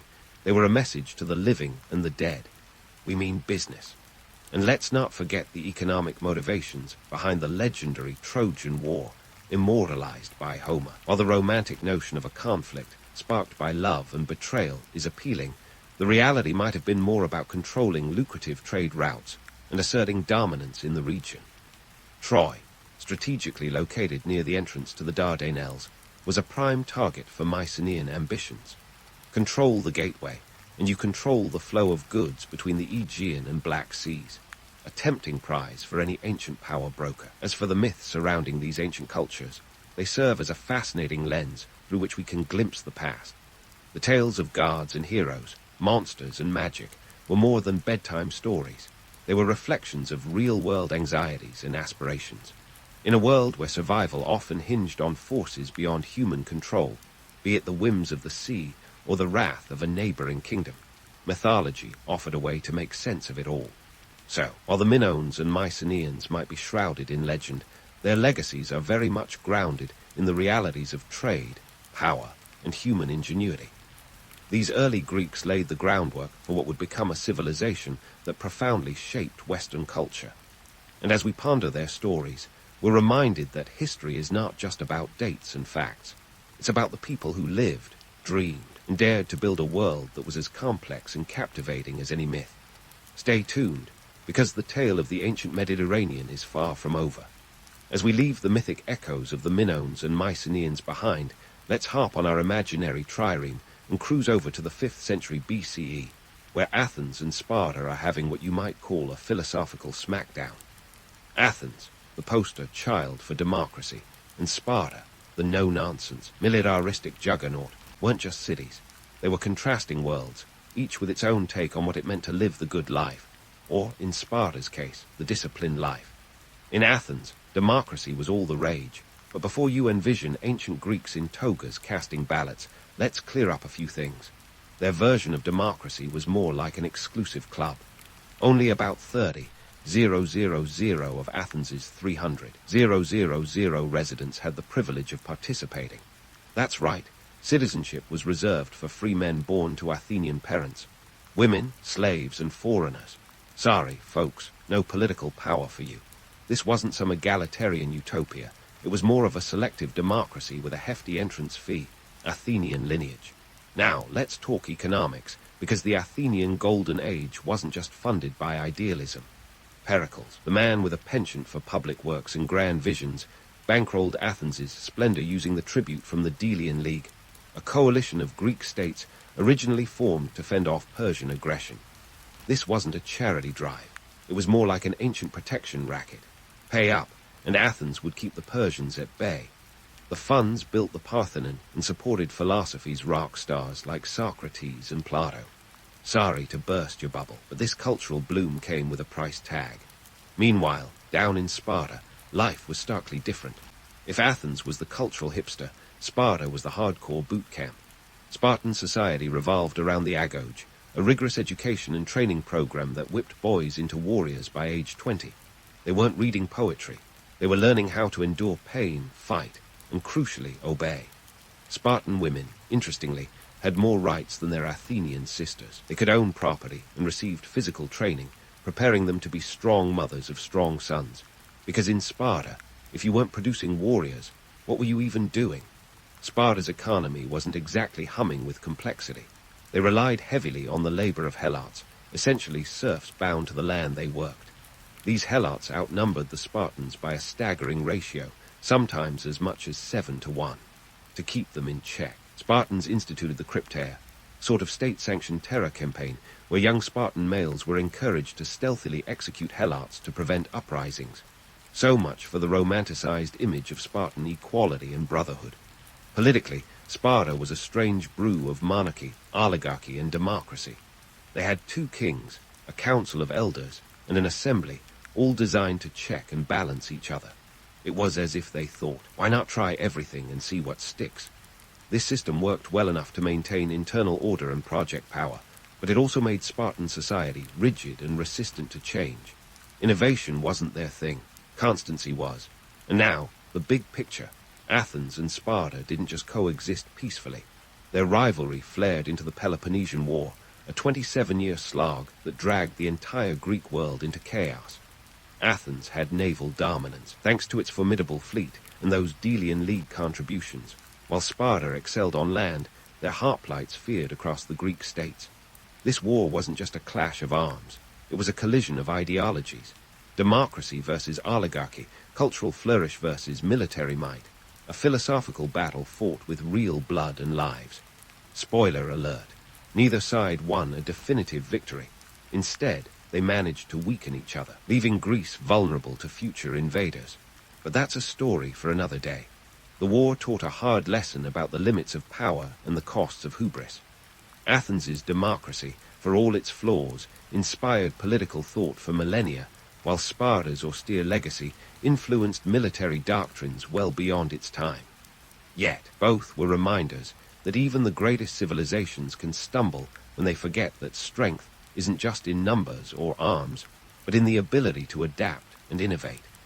As we wrap up this leg of our journey through the classical world, it's clear that Athens and Sparta were more than just historical footnotes. They were blueprints and cautionary tales for future generations. They showed us that ideals and reality often clash, and that the stories we tell about ourselves can sometimes obscure the truth. But don't put away your curiosity just yet. There's still more to explore as we continue to unravel the intricate tapestry of ancient history. Stay tuned, because the saga of human ambition and folly has plenty of chapters left to uncover. As we sail away from the philosophical battlegrounds of Athens and Sparta, our historical compass points us towards a city that's about to change the game entirely: Rome. This is where the toga meets the empire, where the Republic rises, stumbles, and transforms into a juggernaut of imperial rule. Buckle up, because the Roman Republic's story is a whirlwind of ambition, political drama, and monumental arrogance that laid the groundwork for everything from modern government to gladiatorial combat. First, let's set the scene. It's the late 5th century BCE, and Rome is just a scrappy little republic with big dreams. It starts out as something of a political experiment, a mix of democracy, oligarchy, and monarchy. Think of it as a political smoothie, blending the best, and sometimes the worst, elements of governance into a system that somehow worked, at least for a while. The Senate, made up of Rome's elite, wielded significant power, but the real action was at the level of the consuls, two elected officials who held the reins of the state. It was a delicate balancing act, and power wasn't exactly spread evenly. The plebeians, Rome's common folk, weren't exactly thrilled with their lack of influence, leading to the conflict of the orders, essentially a centuries-long struggle for political equality that would make any civil rights movement proud. Fast forward a few hundred years, and Rome is on the up and up. By the 2nd century BCE, the Republic has expanded its territory to include much of the Italian peninsula, and it's casting its eyes across the Mediterranean. And why not? After all, nothing says we're a big deal like conquering your neighbors and making them pay tribute. But here's where things start to unravel. Rome's expansion was a classic case of eyes bigger than the stomach. The spoils of war poured in, but so did the problems. Wealth was concentrated in the hands of a few, while the backbone of the Roman army, the small, independent farmer, found himself squeezed out, both economically and literally, as vast estates called latifundia gobbled up land and labor. Enter Julius Caesar, stage left. By the time he strides into the spotlight, Rome is a republic in turmoil. Born in 100 BCE, Caesar was a man of ambition, charisma, and a knack for self-promotion that would put modern influencers to shame. He built his power through a blend of military prowess and populist flair. His conquest of Gaul, modern-day France, was a masterstroke, bringing vast wealth and boosting his popularity back home. But Caesar wasn't content to rest on his laurels, or his laurel wreaths, for that matter. He wanted more, and that didn't sit well with the Senate, which was about as enthusiastic about his growing power as a cat is about a bath. The tension between Caesar and the Senate was the stuff of political thrillers. Caesar, with his army loyal only to him, crossed the Rubicon River in 49 BCE, a literal and metaphorical point of no return. It was a declaration of war against the Senate. and it sparked a civil war that would shake Rome to its foundations. Spoiler alert, Caesar won. But his victory was a Pyrrhic one, was declared dictator for life, a title that was about as popular in the Senate as a bull in a china shop. On the Ides of March, 44 BCE, a group of senators, believing they were saving the Republic, assassinated Caesar in a grim act of political theater. Et tu, brute. More like et tu, everyone else too. Caesar's death was supposed to restore the Republic, but instead it was the beginning of the end. His assassination led to another round of civil wars, paving the way for his grandnephew and adopted heir, Octavian, better known as Augustus, to sweep in and declare himself the first emperor of Rome. Augustus was a savvy operator, cleverly maintaining the facade of the Republic while holding absolute power. He understood that people love an illusion, especially one that promises stability after years of chaos. Under Augustus, Rome transformed from a republic into an empire, and the empire was both a triumph and a burden. On the one hand, Rome was the superpower of its day, stretching from Britain to Egypt. Its legions were unparalleled, its roads legendary, and its cities the envy of the ancient world.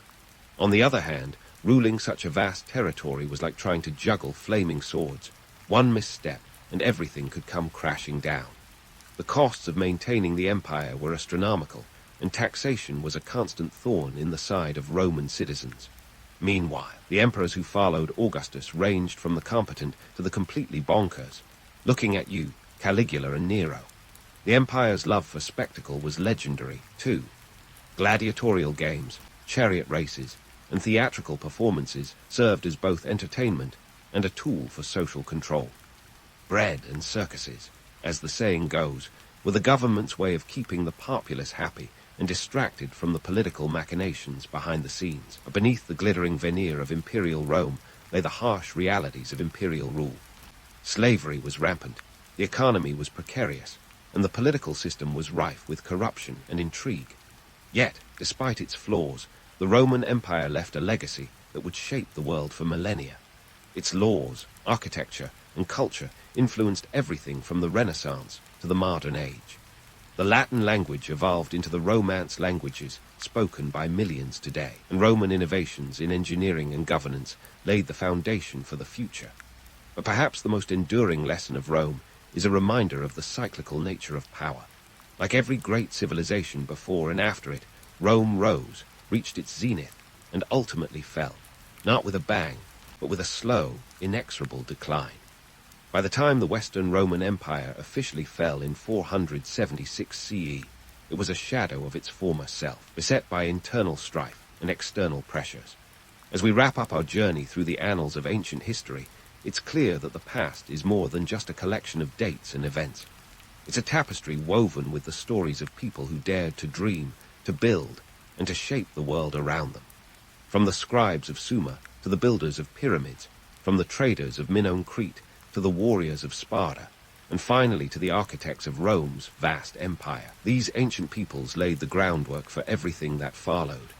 And as we look back, we're reminded that history is not just a record of what has been, but a guide to what might be, a chronicle of human potential, folly, and the enduring quest for greatness. In the grand theater of human history, few acts are as compelling as those performed on the ancient stages of Egypt, Greece, and Rome. These civilizations were the original influencers, minus the hashtags, but with a lot more stonework and dramatically draped togas.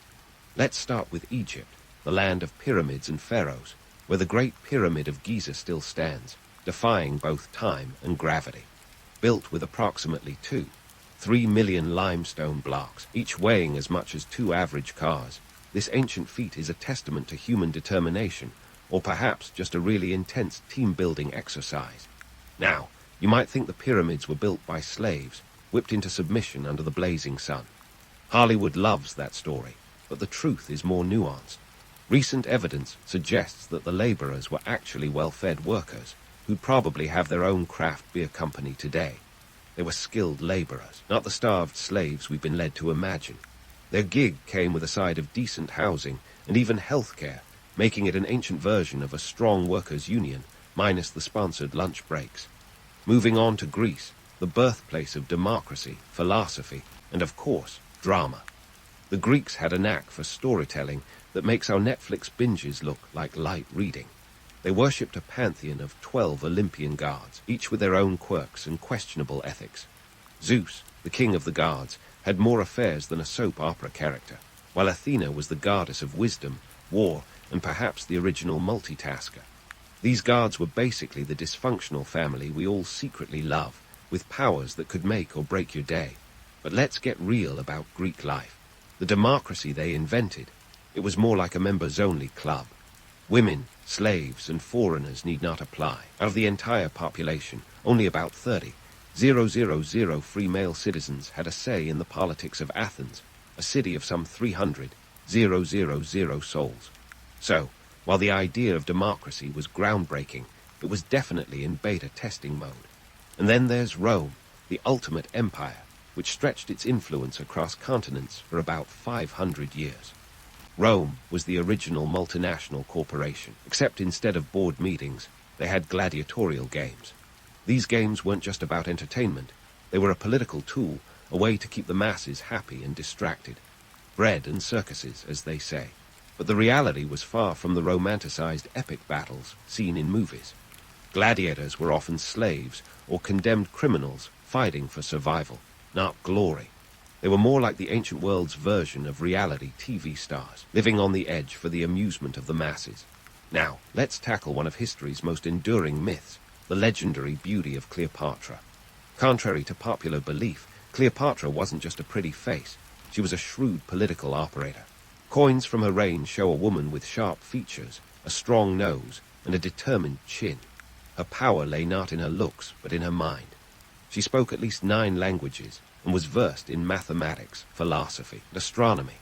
Cleopatra was a strategic thinker who played her alliances like a chess game, not a beauty pageant. So why do these ancient civilizations captivate us so? Perhaps it's their grand scale and audacious ambitions, the way they shaped the world, or maybe it's just that they left behind such epic stories.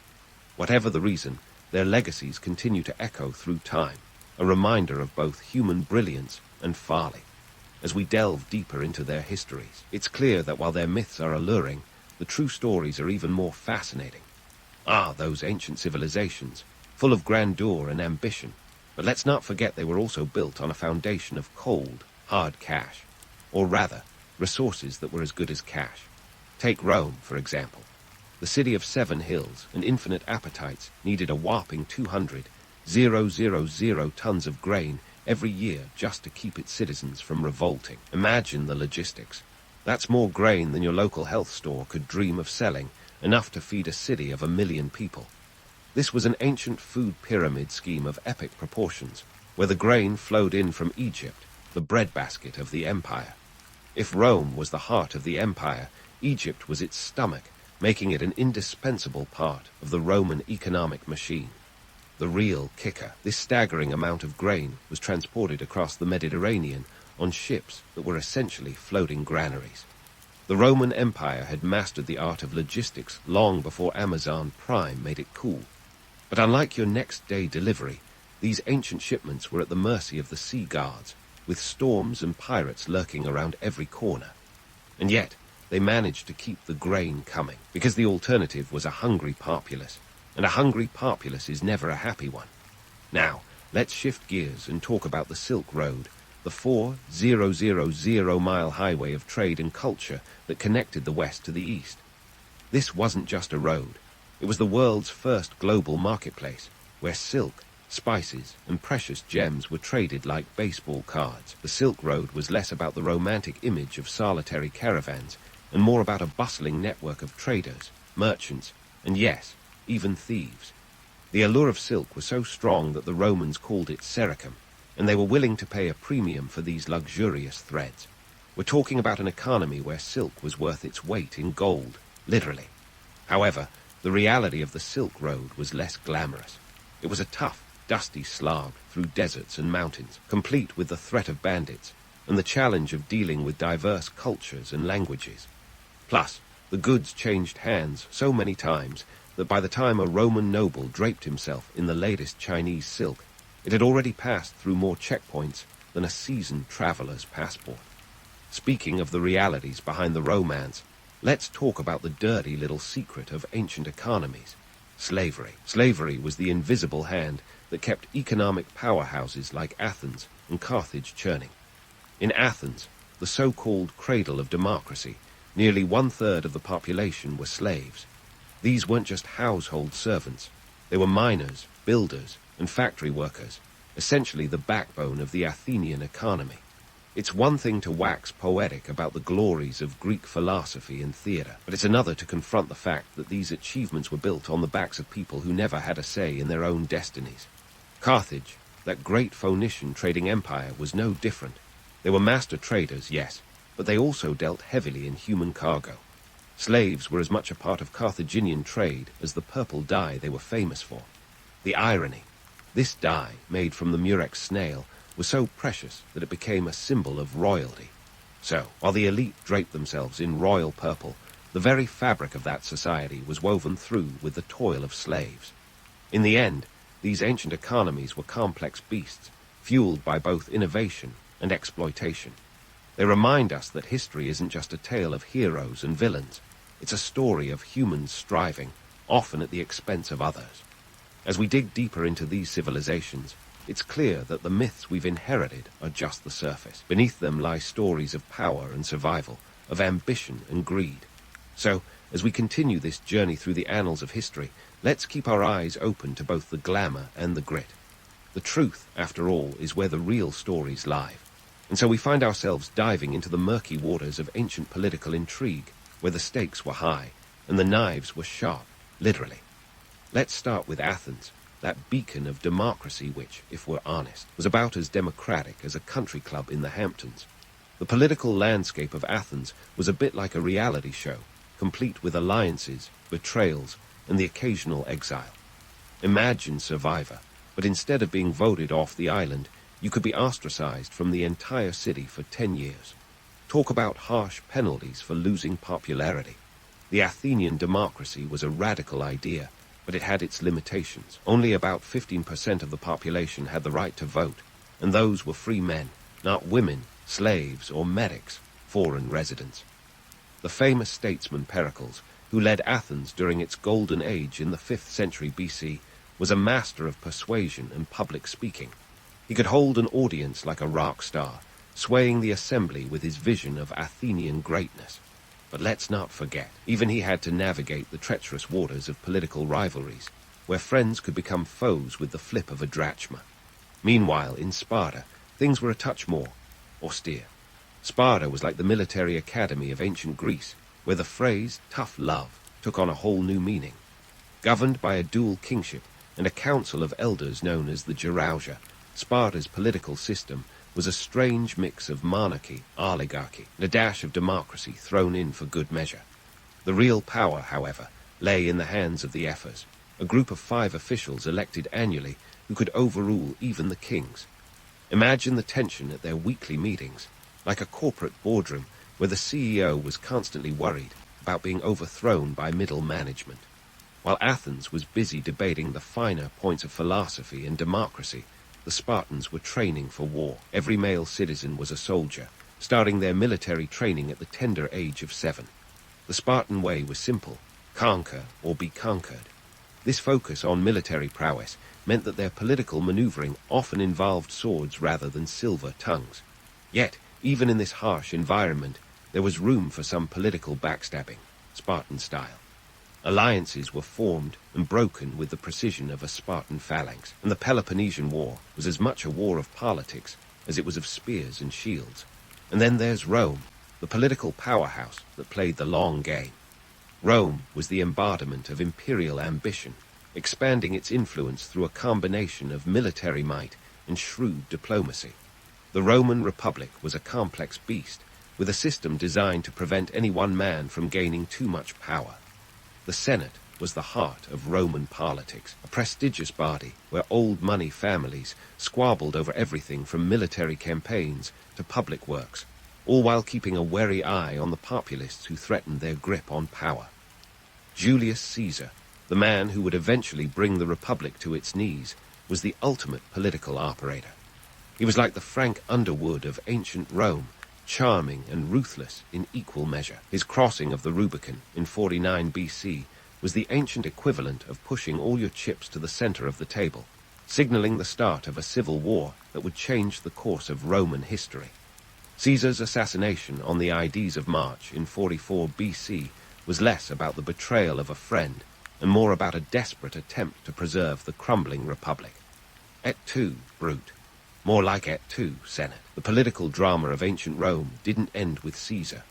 His heir, Octavian, later Augustus, was a master of branding, presenting himself as the savior of Rome while quietly dismantling the republic and establishing himself as the first emperor. It was a political masterstroke, transforming a republic into an empire without anyone realizing until it was too late. Augustus's reign marked the beginning of the Pax Romana, a period of relative peace that lasted over 2 centuries. Yet under the surface, the power struggles and political machinations continued, like a soap opera that just wouldn't quit. So, what do we take away from these ancient political dramas? For one, power was never straightforward. It was a game of strategy, alliances, and sometimes sheer force. The political systems of Athens, Sparta, and Rome were as different as chalk and cheese, but each left a lasting legacy that resonates through our modern political landscape. Whether it's the concept of democracy, the idea of military supremacy, or the allure of an empire, these ancient power plays continue to influence how we think about politics today. The drama, the intrigue, the ambition, it's all there, just waiting to be uncovered. And remember, in the grand game of politics, the players may change, but the stakes remain the same. Stay tuned as we delve deeper into the stories of those who wielded power and those who were caught in its wake. Now, let's dive headfirst into the wild world of ancient cultural quirks without missing a beat. If you think modern parenting is tough, imagine being a Spartan mom. The Spartans, those hard-as-nails warriors, took parenting to a level that makes helicopter parenting look like a gentle breeze. In Sparta, childbirth was less about congratulations, and more about congratulations. Let's see if he survives the agoge. This was the grueling system of education and training that turned Spartan boys into the kind of soldiers who could eat iron nails for breakfast. From the tender age of 7, Spartan boys were taken from their families and thrown into a society where the only thing tougher than the training was the discipline. Picture an ancient boot camp on steroids. These kids were taught to steal, not because Sparta was a den of thieves, but to encourage cunning and resourcefulness. Get caught, and it wasn't a slap on the wrist. It was more like an ancient version of tough love, with extra emphasis on the tough. Oh, and they weren't given shoes, because who needs those when you're trying to harden yourself against the elements, right? Meanwhile, as the boys were busy becoming the ancient world's version of Navy SEAL, Spartan girls were also undergoing their own form of rigorous training. Forget the image of women confined to the home. Spartan women were expected to be strong and athletic, partly because healthy women produced healthy warriors. They trained in running, wrestling, and javelin throwing, not your typical home economics class. These women had more in common with modern Olympians than the demure damsels of other Greek city-states. While the Spartans were perfecting their military machine, the Romans were soaking in the pleasures and occasional perils of their famous baths. Now, let's clear up a common misconception. Roman baths weren't exactly the pristine sanctuaries of cleanliness they are often made out to be. Sure, they were social hubs where deals were made, and gossip was exchanged faster than a modern-day tweet, but they also had a dirty little secret. Literally, the water wasn't changed as regularly as you might hope, making these baths a breeding ground for germs. Imagine a hot tub party that never ends, but with less chlorine and more questionable hygiene. Romans loved their baths, though, and who can blame them? These were sprawling complexes with heated rooms, cold plunges, and even saunas. They were the ancient equivalent of a luxury health spa, minus the eucalyptus-scented towels. For a small fee, you could relax in style, maybe even run into a senator or two. However, just like today's gyms, they were also a place to show off. In a society that valued physical prowess almost as much as military conquest, the baths were where you went to see and be seen, abs and all. Switching gears from the opulent to the downright brutal, let's tackle the myth of the noble savage, a romanticized view that tends to gloss over the less idyllic aspects of ancient tribal life. While we often imagine these communities as living in perfect harmony with nature, the truth is more complex. Take the Celts, for example, a collection of tribal societies spread across Europe. They were fierce warriors, known for their elaborate bardy art and fearsome battle tactics. But they were also part of a world where intertribal warfare was a fact of life, not the exception. The Celts had a reputation for headhunting, a practice that sounds like something out of a horror movie, but was a genuine cultural tradition. They believed that the head was the seat of the soul, so capturing an enemy's head was akin to capturing their spirit. This was less noble savage, and more Game of Thrones with a spiritual twist. And yet, for all their ferocity, the Celts were also skilled artisans and traders, leaving behind intricate metalwork and evidence of far-reaching trade networks. While we're busting myths, let's tackle the notion of enlightened philosophers. Ancient Greece was indeed the cradle of Western philosophy, but those thinkers weren't always the serene sages we've come to admire. Socrates, for instance, loved a good argument so much that he was eventually sentenced to death for corrupting the youth of Athens. Talk about a tough crowd. His method of questioning everything made him a bit like the annoying kid in class who always asks, why? But it laid the groundwork for critical thinking. Then there's Diogenes, the original rebel without a cause, who famously lived in a large ceramic jar, not a barrel, as often depicted. He was a cynic philosopher who valued simplicity and self-sufficiency, often marking the pretensions of society. He once wandered around in the daylight holding a lantern, claiming to be looking for an honest man. Spoiler alert, he didn't find one. Diogenes was the kind of guy who would crash a party just to tell the host how superficial it was. He was less about enlightenment and more about throwing shade at societal norms. In stark contrast to these philosophical antics, let's not forget the everyday realities of ancient life, which were frequently brutal. Take child mortality, for instance. In ancient Rome, it's estimated that nearly half of all children died before reaching adulthood, a sobering statistic that underscores the harshness of the ancient world. In a society where life was often nasty, brutish, and short, the family unit was crucial, not just for support, but for survival.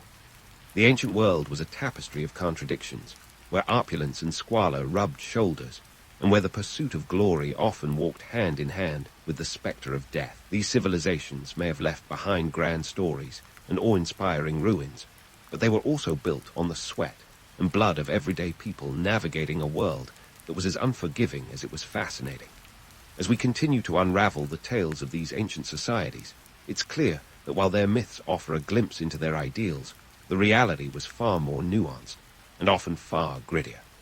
So stick around as we keep peeling back the layers of history, where every story hides another, waiting to be uncovered.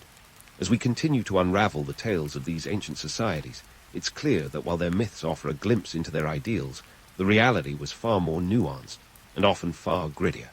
So stick around as we keep peeling back the layers of history, where every story hides another, waiting to be uncovered. Now, why do these ancient histories captivate us so much, you ask? Well, it's not just about the pyramids, marble columns, or toga-wearing senators.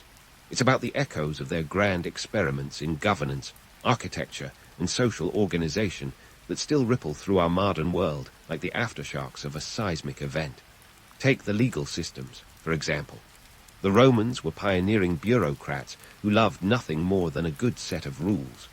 The 12 Tables, established in 450 BC, were the foundation of Roman law, and represented an early attempt at a transparent legal code. It was less about noble ideals, and more about avoiding the kind of legal chicanery that would make a modern lawyer blush. These tables included such gems as laws against witchcraft and the requirement that debtors be tied up for 60 days before being sold into slavery. Not exactly progressive by today's standards, but they laid crucial groundwork for the legal systems we navigate today, minus, thankfully, the witchcraft clauses. The Greeks, on the other hand, gave us democracy, or at least the prototype. While Athenian democracy was about as inclusive as a VIP lounge at a nightclub, it was the first flicker of an idea that everyone should have a say, even if everyone was a select few. Fast forward a couple of millennia, and you see echoes of this in modern representative governments worldwide. The difference: today, you can vote without needing to own land or be male, which is as it should be. Architectural marvels, too, speak to us across the ages. The Romans, with their penchant for grandiosity, were the original masters of urban planning. The Colosseum, built in 80 AD, could seat around 50,000 spectators, all eager to watch gladiatorial contests that were less about nobility and more about keeping the populace entertained and distracted. Sound familiar? Meanwhile, the aqueducts, those elegant stone arches, were more than just pretty structures. They were the lifeblood of Roman cities, carrying a staggering 300 million gallons of water daily to support urban life. Practicality and beauty entwined, much like a modern city's skyline, where form meets function with varying degrees of success. But let's not forget the darker legacies. Slavery, an uncomfortable undercurrent in many ancient societies, was not just a footnote in history, but a fundamental part of their economic engines. It's a stark reminder that monumental achievements often come at a human cost. In ancient Athens, democracy thrived alongside a population where nearly a third were slaves. The grandeur of Rome was built on the backs of the enslaved, a truth that echoes through time, reminding us that progress is often uneven and fraught with moral complexity. So, what lessons do we learn from these ancient histories? First, human nature hasn't changed all that much. We still wrestle with power dynamics, societal inequality, and the allure of grandeur. But these stories also teach us resilience, innovation, and the relentless drive to build a better world, even if it sometimes means tearing down the old one first. History may not repeat itself, but it certainly rhymes, and the echoes of the past offer both cautionary tales and sources of inspiration. As we wrap up this historical journey, let's reflect on some words from those who lived through these times. Cicero, the Roman statesman, once said, "The welfare of the people is the ultimate law." It's a noble sentiment that resonates today, urging us to consider the greater good in our political and social endeavors. Meanwhile, Herodotus, the Greek historian dubbed the father of history, reminds us, great deeds are usually wrought at great risks. These quotes encapsulate the tension between ambition and caution, a balancing act that defines both ancient and modern worlds. So as you lay your head down tonight, ponder this. Are we, with all our technological marvels and social complexities, really so different from those who came before us? Or are we just another chapter in the endless story of humankind, striving, falling, and rising again? The past may be ancient, but its lessons are timeless, offering us a mirror to reflect on who we are and who we aspire to be. And with that, dear listener, I leave you to your dreams, dreams filled with pyramids, philosophers, and the eternal dance of civilization. Until next time, keep questioning, keep learning, and remember, history might not have all the answers, but it sure asks some fascinating questions. A world where indoor plumbing was a luxury and life was more gladiator match than gladiator movie, meet the average Roman citizen. Picture a bustling metropolis where the sound of haggling fills the air, and the smell of fresh bread competes with, let's say, less pleasant odors.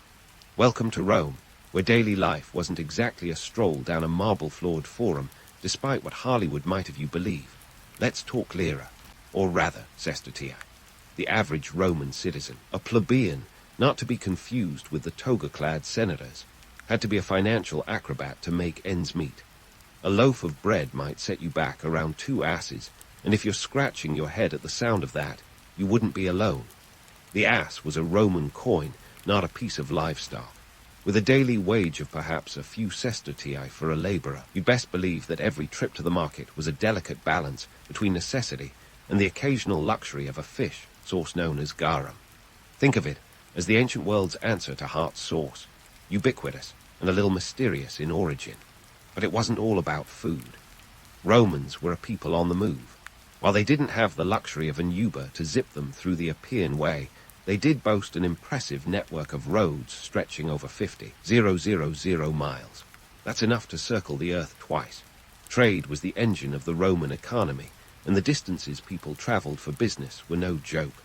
Merchants might journey from the bustling port of Ostia to the far reaches of Britannia, trading everything from olive oil to exotic spices. And if you think modern-day jet lag is bad, try bouncing back from a month-long trek by ox cart. Let's pivot to the Roman Senate, an assembly that could make today's political drama look like a school board meeting. Imagine a room full of old men in togas, each with his own agenda, Scheming like it was an Olympic sport. The Ora Cicero once quipped about the sheer chaos of it all when he said, "The sinews of war are infinite money." Substitute war with politics, and you've got a pretty clear picture of the ancient political landscape. Senators were notorious for their grandstanding, with speeches that could rival a Shakespearean monologue, minus the iambic pentameter, but plus plenty of backstabbing. Yet, amid this political theatre, Rome's streets were the real stage where life unfolded in all its gritty glory. Forget the marble columns and grand basilicas. The average Roman lived in cramped apartment blocks called insulae. These were 5 to 7 stories high, constructed so hastily you'd think they were trying to break a world record in shoddy workmanship. Fire hazards and collapses were about as common as Roman baths, and that's saying something. Speaking of baths, they were the social media of ancient Rome, a place to see and be seen, to gossip and relax. For a small fee, you could soak away your troubles while catching up on the latest Senate scandal or the ludicrous price of Egyptian cotton. Public baths were egalitarian to a degree, where the rich and poor mingled, albeit in separate pools. Hygiene was less about cleanliness and more about making sure everyone knew you had the time and coin to spare. But let's not be too harsh. The romanticized image of the toga-wearing philosopher, deep in thought among the columns of the Forum, isn't entirely a myth. Sure, Socrates was Greek, but his Roman counterparts were no slouches in the thinking department. Marcus Aurelius, the Stoic emperor, spent his days contemplating the cosmos and his nights dealing with the very real challenges of ruling an empire that stretched from Spain to Syria. His meditations are still quoted today, proof that even in the midst of barbarian invasions and political backstabbing, there was room for a little introspection. Still, the romantic ideal of the philosopher king contrasts starkly with the reality of street life. Rome was a city of contrast, where the grandeur of the Colosseum coexisted with the squalor of its back alleys. It's a bit like finding out your favorite celebrity lives in a mansion, but still has a penchant for fast food. The city's vibrancy lay in its contradictions, in the way its citizens navigated a world that was as challenging as it was inspiring. In the end, life in ancient Rome was a balancing act of survival, spectacle, and strategy. It was a place where the myth of a glorious empire met the reality of daily grind. And while the toga-wearing philosopher might have captured the imagination, it was the plebeian, with his coins carefully counted, and his days spent navigating the chaos of a city on the brink of greatness, who truly defined the spirit of Rome. Stay tuned, because the drama of the Senate and the street is just getting started. Now, as we shift our gaze from the gladiatorial grit of Rome to the sprawling expanse of the Silk Road, let's get one thing straight. This was no mere dusty trail. It was the ancient world's version of Amazon, minus the 2-day shipping, and let's be honest, a lot more camels. Stretching over 4,000 miles, this trade route was the economic jugular vein connecting the Roman Empire to the mysterious riches of China, India, and the lands in between. And all this in an era when your GPS was a star chart, and overnight delivery meant you were probably being robbed. Trading on the Silk Road was like playing a high-stakes game of telephone, only instead of whispered secrets, merchants passed along porcelain, silk, and spices. You know, the little luxuries that made life in a Roman insula slightly more tolerable. Imagine the journey, starting in the bustling markets of Xi'an, China, where silk was spun with the kind of craftsmanship that would make a modern fashion designer weep. From there, you travel across the arid stretches of the Taklamakan Desert, known as the Desert of Death, a name that isn't exactly great for tourism, but certainly accurate. This wasn't a journey for the faint-hearted or the faint-walleted. Caravans of camels and pack animals trudged along paths that were as perilous as they were profitable, and the stakes, oh, about as high as the Himalayas. A single bale of silk could fetch a price equivalent to a Roman soldier's annual salary. Talk about an investment that pays dividends. No wonder it was called soft gold. But it wasn't just luxury goods being traded. Ideas, technologies, and even diseases hitched a ride along this highway of history. Paper, gunpowder, and the bubonic plague all made their way westward, proving that globalization has always been a mixed bag. And speaking of mixed bags, let's address the myth of Marco Polo, the most famous Silk Road traveler who never was, at least not in the way we imagine. Our Venetian merchant friend is often depicted as an early Indiana Jones, navigating snake pits and dodging booby traps. In reality, his travels were more bureaucratic nightmare than swashbuckling adventure. Marco's journey, chronicled in The Travels of Marco Polo, paints a picture of a man navigating the tangled web of trade agreements, tariffs, and the occasional Mongol warlord. Sure, he described the court of Kublai Khan with the wonder of a child at Disneyland, but much of his time was spent dealing with the medieval equivalent of customs forms. And while his writings introduced Europe to the wonders of Asia, from noodles to paper currency, they also spun tales so fantastical that many contemporaries dubbed him Marco Miliones, implying his stories were worth 1,000,000 lies. Now, what's truly mind-boggling is how this trade route shaped entire empires. The Roman Empire, for instance, fueled its economy on the back of imported luxuries. Chinese silk was all the rage in Roman fashion, while pepper from India spiced up otherwise bland Roman dishes. Even the Han Dynasty reaped the benefits, securing alliances and boosting their own economy by becoming the world's premier silk manufacturer.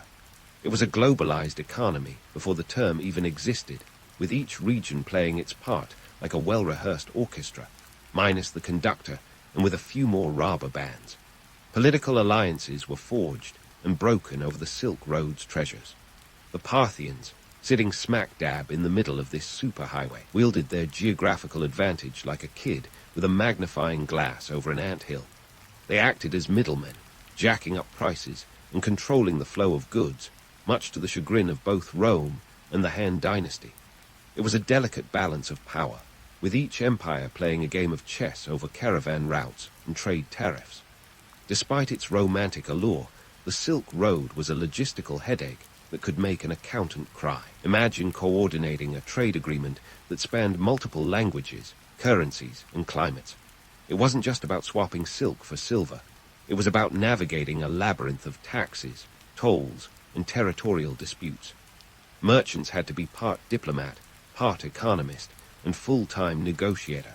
And let's not forget the ever-present threat of bandits, who saw the Silk Road as their version of a Black Friday sale, complete with all the chaos and none of the discounts.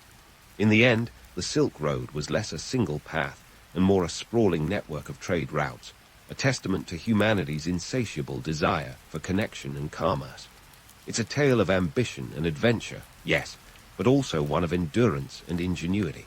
So next time you slip into a silk shirt or sprinkle pepper on your pasta, tip a mental hat to the merchants who braved deserts and mountains to bring the world a little closer together. And as we pack up our camel caravans for now, remember, the journey of the Silk Road is far from over.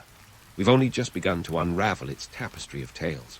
As we leave behind the dusty trails of the Silk Road, let's sail down the Nile to ancient Egypt, where the pharaohs ruled with an iron fist wrapped in gold leaf. You may think of Egypt as just a desert with a penchant for pyramids and a flair for eyeliner. But oh, it's so much more. We're talking about a civilization that could boast a GDP worth its weight in papyrus, and had a thing for monumental ego trips that make modern skyscrapers look like Lego sets. So, let's dive into those pyramids, literally, if you don't mind a bit of dust. These bad boys weren't just architectural wonders, they were the ultimate status symbols. Forget about having your name on a building. Pharaohs wanted their legacy visible from space. Now, the common myth is that the pyramids were built by slaves, probably driven by a whip-wielding overseer with the demeanor of a grumpy cat. But brace yourself. It turns out that myth is as solid as a pyramid made of sand. In reality, the pyramids were constructed by a workforce of skilled laborers, craftsmen, and artisans who, believe it or not, were paid for their work. Think of them as the ancient world's version of a unionized labor force, complete with a benefits package that included food, housing, and medical care. And let's not forget the beer, a staple of the Egyptian diet. Workers were often compensated with about 4 to 5 liters a day, which would make even the most grueling tasks seem like a party. Who knew that ancient construction work came with happy hour? Now, when it comes to logistics, building a pyramid wasn't just about stacking stones like a game of Jenga. We're talking about moving over 2 million blocks, each weighing as much as a small pickup truck, across the desert. And they didn't have the luxury of cranes or forklifts. The Egyptians employed some serious ingenuity, utilizing wooden sleds, leveled sand ramps, and perhaps a few choice words, when things didn't go as planned. It was an engineering marvel that required an army of laborers, estimated to be around 20,000 to 30,000 strong, working over a period of 20 years to complete just one pyramid. Talk about a long-term project. If you think your home renovation takes forever, try building a wonder of the ancient world. The driving force behind these colossal projects was the pharaoh's divine status. These guys weren't just rulers. They were living gods on Earth, and they had a resume to match. They believed the pyramids were their stairway to heaven, a celestial elevator to the afterlife. And while today's billionaires dream of rocket ships to Mars, pharaohs aimed for the stars, literally stacking their way to immortality one limestone block at a time. Beyond the grandeur, these projects were a testament to Egypt's social structure and economy. This wasn't a society where a few elites lorded over an impoverished mass. The pyramid builders were part of an intricate economic system that employed farmers during the flood season when fields lay fallow. It was a win-win. Farmers got work, and pharaohs got their monumental legacy. The whole operation was as organized as it was ambitious, with scribes keeping meticulous records on papyrus. Because if it's not documented, did it even happen? Of course, the pyramids were just the tip of the obelisk when it came to Egyptian engineering feats. The civilization boasted a network of canals that put modern irrigation systems to shame, ensuring the Nile's waters nourished crops and fed the populace. This agricultural prowess supported a population that could focus on pursuits beyond mere survival, like art, literature, and the occasional pyramid-building marathon. And let's not forget the cultural implications of these projects. The pyramids weren't just tombs. They were a statement, a bold declaration of power and permanence. In a world where life was as unpredictable as the Nile's flooding, the pyramids stood as eternal symbols of stability and strength. They whispered to future generations, "We were here, and we mattered." It's a sentiment that resonates even today, proving that humans have always harbored a desire to leave their mark, preferably one that's visible from a great distance. So, next time you gaze at these ancient marvels, remember they were more than just tombstones on steroids. They were a complex blend of economy, society, and human ambition. A testament to what can be achieved when people come together with a shared vision, some basic tools, and a whole lot of elbow grease, or beer in this case. The pyramids remind us that even in the ancient world, success was a team effort, albeit one with a god king at the helm. As we close this chapter on Egypt's architectural ambitions, let's keep in mind that this civilization was about more than just building big. It was about crafting a legacy that would last millennia, a story in stone that still captures our imaginations today. And as we prepare to delve deeper into this ancient world, remember, the sands of time may shift, but the pyramids stand as a testament to human ingenuity and the eternal quest for greatness. Stay tuned, because the saga of Egypt is far from finished. We've only just begun to peel back the layers of this awe-inspiring civilization. As we peel back the layers of Egypt's architectural ambitions, let's hop across the Mediterranean to ancient Greece, where democracy was allegedly born. But don't start waving your "We the People" banners just yet. Athens might have been the birthplace of democracy, but if you think they were holding hands and singing "Come Bear," you're in for a rude awakening. Let's dive into the political intrigue of a society that could make a modern election look like a cakewalk. First off, the Athenian democracy wasn't exactly inclusive. While we picture a bustling agora filled with citizens passionately debating the issues of the day, the reality was more like a members-only club. The famed democracy only extended to free male citizens, no women, no slaves, and definitely no outsiders. That left about 90% of the population without a say. So next time someone romanticizes ancient Greece as a utopian model of equality, remind them that for most, it was more exclusionary than an exclusive VIP club. Now, let's talk about the economic engine that drove Athenian society. Athens was a powerhouse, thanks to its strategic location and a thriving port at Piraeus. Trade was the lifeblood of the city, bringing in everything from grain to luxury goods. The Athenians were master traders, and they weren't shy about flexing their economic muscle, especially when it came to their silver mines in Laurium. These mines were a game changer, producing enough silver to mint coins that became currency across the Mediterranean. Think of it as ancient Greece's version of the dollar's dominance today. But don't let the shiny coins distract you from the fact that Athenian economy also thrived on the backs of slaves. These individuals were the unsung heroes of Athens, powering everything from household chores to the aforementioned mines. In fact, the Athenian silver mines were notoriously brutal, with conditions that made a modern-day sweatshop look like a spa. Slaves worked in cramped, dangerous tunnels, and their lives were often cut short by the hazardous conditions. It's a harsh reality that casts a long shadow over the glittering facade of Athenian prosperity. As for the political scene, it was as cutthroat as a reality TV show, minus the cameras, but with plenty of drama. The Athenians had a unique method of keeping politicians in check, called ostracism. No, it wasn't about ignoring someone at a dinner party. Citizens would vote on whether to exile a fellow citizen for 10 years. The catch: no crime was necessary.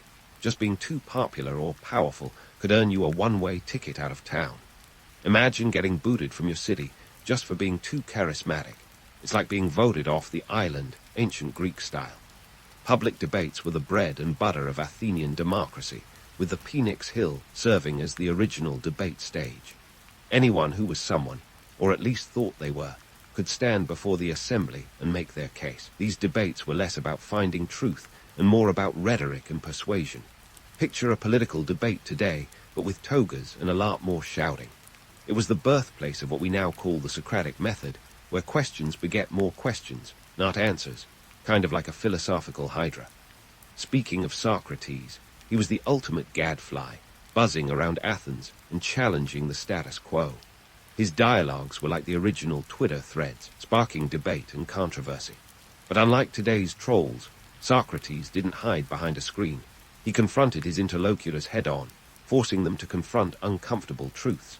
His method of relentless questioning was both admired and feared, eventually leading to his trial and execution. Talk about cancel culture. The Athenian obsession with public debate and rhetoric had its perks, though. It fostered a society where ideas flowed freely, and intellectual pursuits were valued, laying the groundwork for Western philosophy and science. Yet, this intellectual fervor coexisted with a darker underbelly of political machinations. The Peloponnesian War, for example, was partly fueled by political rivalries and the insatiable Athenian appetite for expansion, which eventually led to their downfall. The city-state that prided itself on democracy fell victim to hubris and overreach, proving that even the most enlightened societies can stumble. Despite its flaws, the Athenian model of democracy left a lasting legacy. It was a bold experiment in governance, one that inspired future generations to strive for a more inclusive and equitable society. However, it's important to remember that Athens was not the egalitarian paradise some would have us believe. It was a society of contrasts, where the ideals of freedom and democracy coexisted with inequality and exclusion. As we wrap up our jaunt through the political intrigue of ancient Greece, let's not forget the lessons it offers. Athens reminds us that democracy is a work in progress, a system that requires constant vigilance and adaptation. It's a reminder that even the most revered political systems can harbor deep flaws, and that the pursuit of a truly just society is an ongoing journey. So, the next time someone waxes poetic about the glory of ancient Athens, feel free to nod along, but keep a grain of salt handy. After all, understanding the past requires recognizing both its triumphs and its darker truths. And as we prepare to delve further into the annals of history, remember, the story of democracy is far from finished. We've only just begun to scratch the surface of its complex and often contradictory legacy. Stay tuned, because the drama of ancient Greece is just getting started. And so, as we wrap up our whirlwind tour through ancient Greece, let's zoom out and take a good, hard look at the broader tapestry of the ancient world. Imagine, if you will, a massive web of trade routes, cultural exchanges, and political intrigues that spanned continents long before anyone had the bright idea to call it globalization. But hold onto your amphorae, because this isn't just about connecting the dots on a map. It's about understanding how these ancient connections laid the foundations for the world we know today. You see, it's easy to think of ancient civilizations like isolated islands, each with its own peculiar customs and quirks. But let's ditch that old chestnut right here and now. The truth is, These cultures were more like bustling ports on a vast ocean of human interaction. Take the Roman Empire, for instance. Sure, they had their toga parties and aqueducts, but they were also voracious consumers of foreign luxuries, from Egyptian grain to Indian spices. This wasn't just about satisfying a patrician's discerning palate.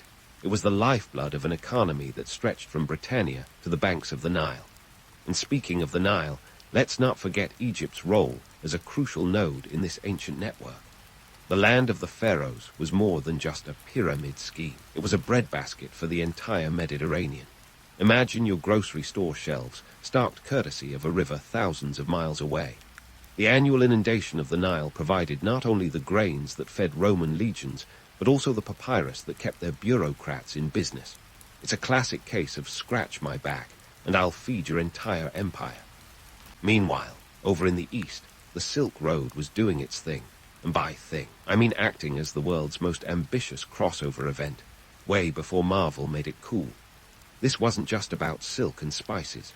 It was a conduit for ideas, technologies, and yes, even diseases. Paper, gunpowder, and the bubonic plague all hitched a ride along this ancient highway, proving that cultural diffusion isn't always a walk in the agora. But don't let the romance of camel caravans and exotic wares fool you. Silk Road was also a brutal battleground for control and influence. The Parthians, those crafty middlemen, squeezed every last drop of profit from their strategic position between Rome and China. It was less about sharing the wealth and more about wielding it like a cudgel, proof that economics is as much about power as it is about prosperity. Now, let's sail back west to Greece, where the philosophical heavyweights were busy laying the groundwork for Western thought, while Socrates was busy annoying the Athenian elite with his relentless questioning. His ideas were seeding a revolution in how humans viewed the world and themselves. This intellectual ferment wasn't just academic navel-gazing. It was the spark that ignited everything from scientific inquiry to political theory. And while the Greeks might not have invented democracy in the way we understand it today, they sure did a bang-up job of setting the stage. Yet for all their achievements, these ancient societies were never static. They were in a constant state of flux, adapting to new challenges and opportunities like a political chameleon on a fast-changing landscape. Rome's roads weren't just for marching legions. They were the arteries of an empire, facilitating the flow of goods, ideas, and occasionally hostile invaders. And when the Western Roman Empire finally crumbled, it wasn't the end of the world. In fact, it was a new beginning, an opportunity for other cultures to step into the limelight. Take Byzantium, for example. This new Rome was a melting pot of Greek, Roman, and Christian influences, a bustling hub of trade and culture that kept the ancient world's torch burning through the so-called Dark Ages. And let's not forget the Islamic caliphates, whose scholars preserved and expanded upon the knowledge of antiquity, ensuring that Aristotle and Euclid were more than just dusty relics. So, what's the takeaway from this grand tour of interconnectedness? It's simple, really. The ancient world was a lot more like our own than we might care to admit. It was a place of vibrant cross-cultural exchanges, where the boundaries between us and them were as porous as a Roman aqueduct. And while we might romanticize the past as a time of noble heroes and grand adventures, the reality is that history is messy, complicated, and infinitely more interesting than any myth. In the end, these ancient civilizations weren't just building blocks of history. They were architects of the modern world. Their legacies are etched into our languages, our laws, and even our lunch menus. Thank you, Silk Road, for that pepper on our pasta. So next time you hear someone waxing nostalgic about the glory of Rome or the wisdom of Athens, remember that the real story is far richer and more complex than any glossy myth. It's a tale of human ingenuity, ambition, and resilience, a story that's still unfolding today. And with that, dear listener, we've reached the end of our journey through the ancient world. We've seen how empires rose and fell, how cultures clashed and colluded, and how the threads of history are woven into the very fabric of our lives. So as you drift off to sleep tonight, remember, the past isn't just a distant land, it's the foundation of our future. Sweet dreams, and may your historical curiosity never fade. In the dim and distant past, long before Silicon Valley was a glimmer in humanity's eye, there was another hotspot of innovation, the Fertile Crescent. Think of it as the ancient world's equivalent of a tech hub, where instead of coding apps, people were figuring out how to farm right and not starve to death. This crescent-shaped piece of land, spanning parts of modern-day Iraq, Syria, Lebanon, Israel, and Jordan, was the birthplace of civilization as we know it. It was here that the Sumerians, arguably the original overachievers, decided that keeping track of sheep was important enough to invent writing. Yes, you heard that right. Writing didn't start with epic poems or romantic sonnets. It began with the thrilling task of inventory management. Let's talk about the Sumerians for a second. These folks were responsible for some heavy-hitting firsts in human history. Around 200 BCE, they developed cuneiform writing system that looks like a bunch of tiny wedges pressed into clay tablets. It was more functional than fancy. Kind of ancient Excel spreadsheet designed to monitor agricultural produce and livestock, rather than penning the next bestseller. Forget libraries. These clay tablets were more akin to invoices and receipts. If you're envisioning dusty scholars hunched over, jotting down Homeric epics, think again. This was about ensuring that when someone said they had 50 sheep, they actually meant it, and weren't just trying to pull the wool over anyone's eyes. But beyond the clay and wedges, the Sumerians were pretty savvy in other areas too. They understood the value of barley, not just as a staple foodstuff, but as a form of currency. Picture a world where a bushel of barley could mean the difference between life and death.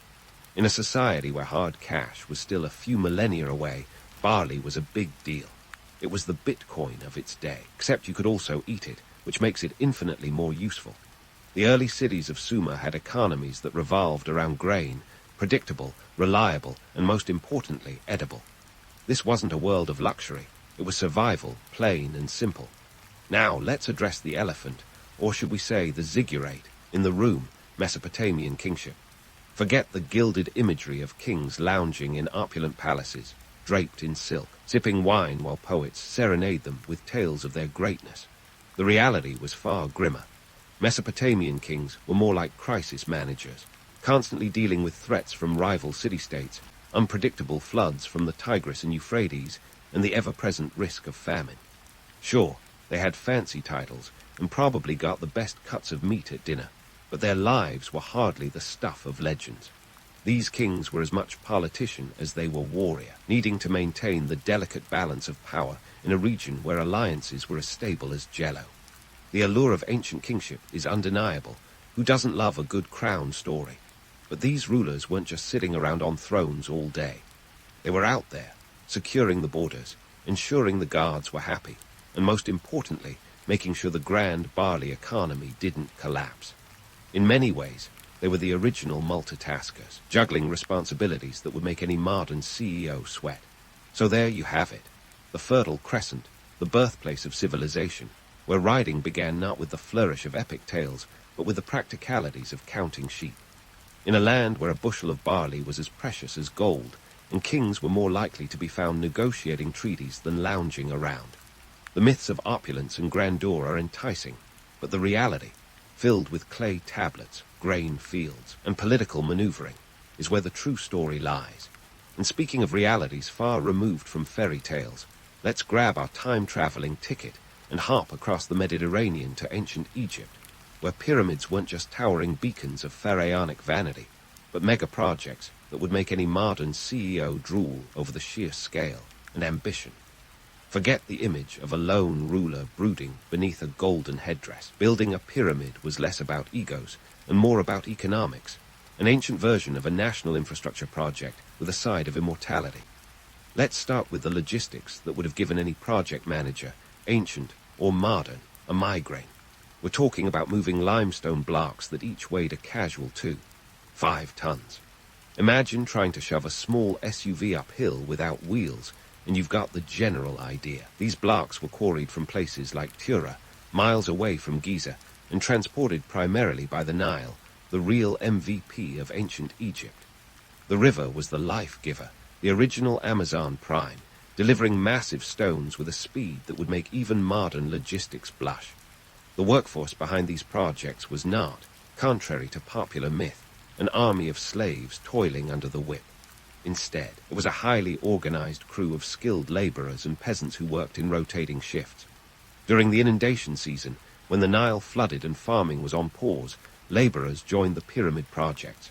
Think of it as the world's first gig economy, but instead of coding apps, these folks were stacking stones. Archaeological evidence shows workers were well fed, feasting on bread, onions, and meat, and had access to medical care, a perk many modern freelancers would envy. Now, let's debunk the idea of Egyptian slavery as the driving force behind the pyramids. While slavery existed in ancient Egypt, the kind of mass, brute force labor depicted in Hollywood epics is more fiction than fact. The workers were organized into teams, sometimes named humorously after divisions like the drunkards of Menkora, and they lived in nearby workers' villages, complete with bakeries and breweries. Yes, you heard it right. Beer was a staple, not just a weekend treat. In a world where clean water wasn't always guaranteed, a low-alcohol brew was more hydrating and safer to drink. Speaking of essential resources, the Nile wasn't just a river. It was the beating heart of Egypt's economy. It provided water for crops, a highway for transport, and a source of fish. But don't let its serene flow fool you. The Nile was also a relentless tax collector. The annual floods dictated the agricultural calendar and the tax season. Scribes, those unsung heroes of ancient bureaucracy, kept meticulous records, ensuring the pharaoh's coffers were filled. These scribes were the ancient equivalent of accountants, wielding reed pens instead of calculators, and they were pivotal in managing the kingdom's resources. They tracked grain stocks, tax obligations, and monitored the workforce, ensuring the grand machine of state ran smoothly. Now, these scribes weren't your average pen pushers. They were part of an elite class, wielding the power of literacy in a largely illiterate society. Their work was crucial, and their records have survived the millennia, offering us a glimpse into the economic engine that powered pyramid construction. They recorded everything from the amount of barley paid as tax to the rations distributed to workers, effectively making them the data analysts of their time. In this context, the pyramids stand not just as monuments to human ambition, but as testaments to a society that could mobilize resources on an unprecedented scale. They remind us that while the allure of ancient Egypt is often wrapped in gold leaf and exotic allure, the reality was as much about logistics, economics, and the relentless flow of the Nile. These colossal structures are the ultimate blend of romantic legend and practical reality, where every stone tells a story of human ingenuity and the power of collective effort. As we leave the shadow of the pyramids, consider the scribes, the workers, and the mighty Nile, a complex dance of nature and humanity that etched its legacy into the sands of time. As we bid farewell to the time-worn sands of Egypt, let's hop over to the jagged coastlines and olive groves of ancient Greece. It's a place often romanticized as the birthplace of democracy, philosophy, and a particularly troublesome wooden horse. But before you get too swept up in visions of toga parties and Socratic dialogues, let's peel back the layers of myth and see what was really going on in this cradle of Western civilization. First stop, Athens, the superstar city-state where democracy first poked its curious head out of the political soil. Now, before you start picturing citizens of all stripes linking arms and singing about liberty, know that this early version of democracy was more exclusive club than open invitation. Around 508 BCE, under the leadership of Cleisthenes, Athens began experimenting with a new political system. But here's the catch. Out of a population of about 300,000, only around 30,000 were actually citizens. Women, slaves, and foreigners, no matter how long they'd lived in Athens, were not part of the decision-making process. So, when historians talk about the birth of democracy, they mean a very specific kind of democracy, one that was male, landowning, and very Athenian. But what about the economy that funded this grand experiment in governance? Well, Athens didn't build its golden age on olive oil alone. The real financial backbone came from the silver mines of Laurion, located about 50 kilometers south of the city. From these mines, tens of thousands of slaves extracted silver, a currency that turned Athens into a veritable powerhouse of the Mediterranean. At its peak, these mines produced an estimated 20 tons of silver per year. That's enough to make even Scrooge McDuck raise an eyebrow. This shiny metal funded the construction of the Parthenon, paid for the ships that formed the backbone of the Athenian navy, and lined the pockets of many a politician and philosopher. And speaking of philosophers, Athens was practically bursting with them. You couldn't throw a stone without hitting one, though that might have been frowned upon. Socrates, Plato, Aristotle, these intellectual heavyweights were the Kardashians of their day, but with more emphasis on virtue ethics and less on Instagram followers. Yet, while they pondered the mysteries of existence, Athens was also producing a fair share of warmongers. The Peloponnesian War, that drawn-out conflict between Athens and Sparta, was as much a product of Athenian ambition as it was of Spartan irritation. Now, on to Sparta, where life was less about philosophical discourse and more about ensuring your spear was pointy enough. The romantic image of Spartan warriors as the ultimate badasses is hard to shake, thanks largely to a certain movie that rhymes with Shmree 100. But lift the curtain of legend, and what you find is a society that was more agrarian than martial. Spartans were required to serve in the military until age 60, and the famous phrase, "come back with your shield or on it," wasn't just a cool line. It was a societal expectation. The truth, Sparta's might was sustained by the labor of helots, essentially state-owned serfs, who did the farming so the Spartans could focus on their military drills and maintaining their fearsome reputation. Helots vastly outnumbered the Spartans, with estimates suggesting a ratio of 7 to 1. That's like having your entire neighborhood waiting on you hand and foot while you practice your sword swings. But this dynamic was a constant source of tension. Spartans lived in fear of a helot uprising, and they didn't exactly make life easy for these laborers, who were often subjected to harsh treatment to keep them in check. This wasn't the stuff of heroic legend. It was a brutal reality that underpinned the Spartan way of life. The Spartan economy was as bare bones as their lifestyle. They used iron bars as currency, practical if you're in the market for a new shield, less so for a bottle of wine. In contrast, Athens was a bustling hub of commerce, where merchants from all over the Mediterranean came to trade goods and ideas. This economic disparity between Athens and Sparta was one of many factors that fueled their rivalry, culminating in a series of conflicts that lasted nearly 3 decades. The Peloponnesian War, fought from 431 to 404 BCE, was a battle of ideologies as much as it was of armies. Athenian democracy versus Spartan oligarchy. So, as we marvel at the ruins of the Parthenon or imagine the austere beauty of ancient Sparta, it's worth remembering that these iconic places were built on complex foundations of economics, politics, and social dynamics. The romantic tales of democracy and valor are compelling, but the reality was far more nuanced. It was a world where silver mines and helot labor were as crucial to the story as philosophical debates and military prowess. Stay tuned, because our historical journey is far from over. Next, we'll dive deeper into the intrigues and innovations that made ancient Greece a place of both wonder and woe, a land where the seeds of Western thought were sown amidst the rocky soil of human ambition and conflict. As we leave Greece's intellectual battlegrounds, where democracy was born amidst a backdrop of silver mines and Spartan spears, let's hop across the Ionian Sea to the Roman Empire. Now, if you think the Romans were all about gladiators and togas, you've been watching too many movies. The reality, this was a superpower with an insatiable appetite for conquest and aqueducts, where a denarius could buy you everything or nothing, depending on how Augustus was feeling that fiscal year. First up, the Pax Romana, or Roman peace, which sounds like a lovely idea on paper. In reality, it was an era of relative stability from 27 BCE to 180 CE that cost more than it saved. While the empire wasn't at constant war, it was more about keeping the peace through the strategic application of Roman legions, a bit like saying you have a peaceful neighborhood because of the tanks parked on every corner. This peace was funded by an imperial economy that was sophisticated yet precarious, much like balancing a goblet of wine on a chariot ride. Speaking of the economy, let's dig into that denarius, Rome's silver coin that jingled in every purse from Britannia to Egypt.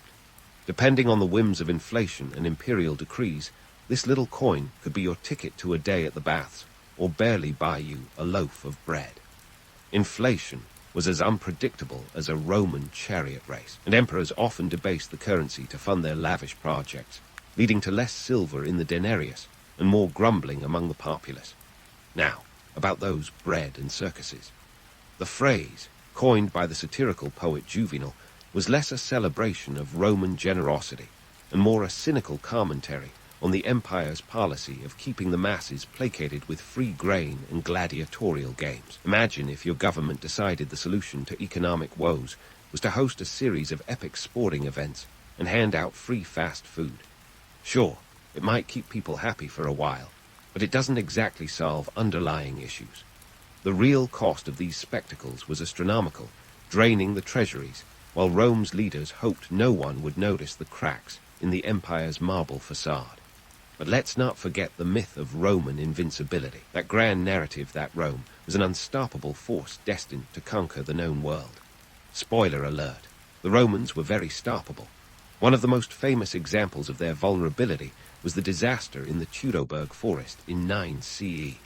Underestimating the local Germanic tribes was a blunder that cost the Romans 3 whole legions, some 20,000 soldiers, in a single ambush. Varus, the governor in charge, was so distraught he fell on his sword, which, while dramatic, didn't exactly help matters. This debacle was a wake-up call that not all roads lead to Roman victory, and it highlighted the limits of their expansion. The empire might have stretched from the British Isles to the sands of Arabia, but it was held together by a delicate web of alliances, roads, and sometimes sheer intimidation. The Romans were masterful engineers and builders, creating infrastructure that would make any modern urban planner green with envy. Their aqueducts were marvels of engineering, bringing fresh water into cities and transforming urban life. But these feats weren't just about innovation. They were statements of power, designed to awe both citizens and conquered peoples alike.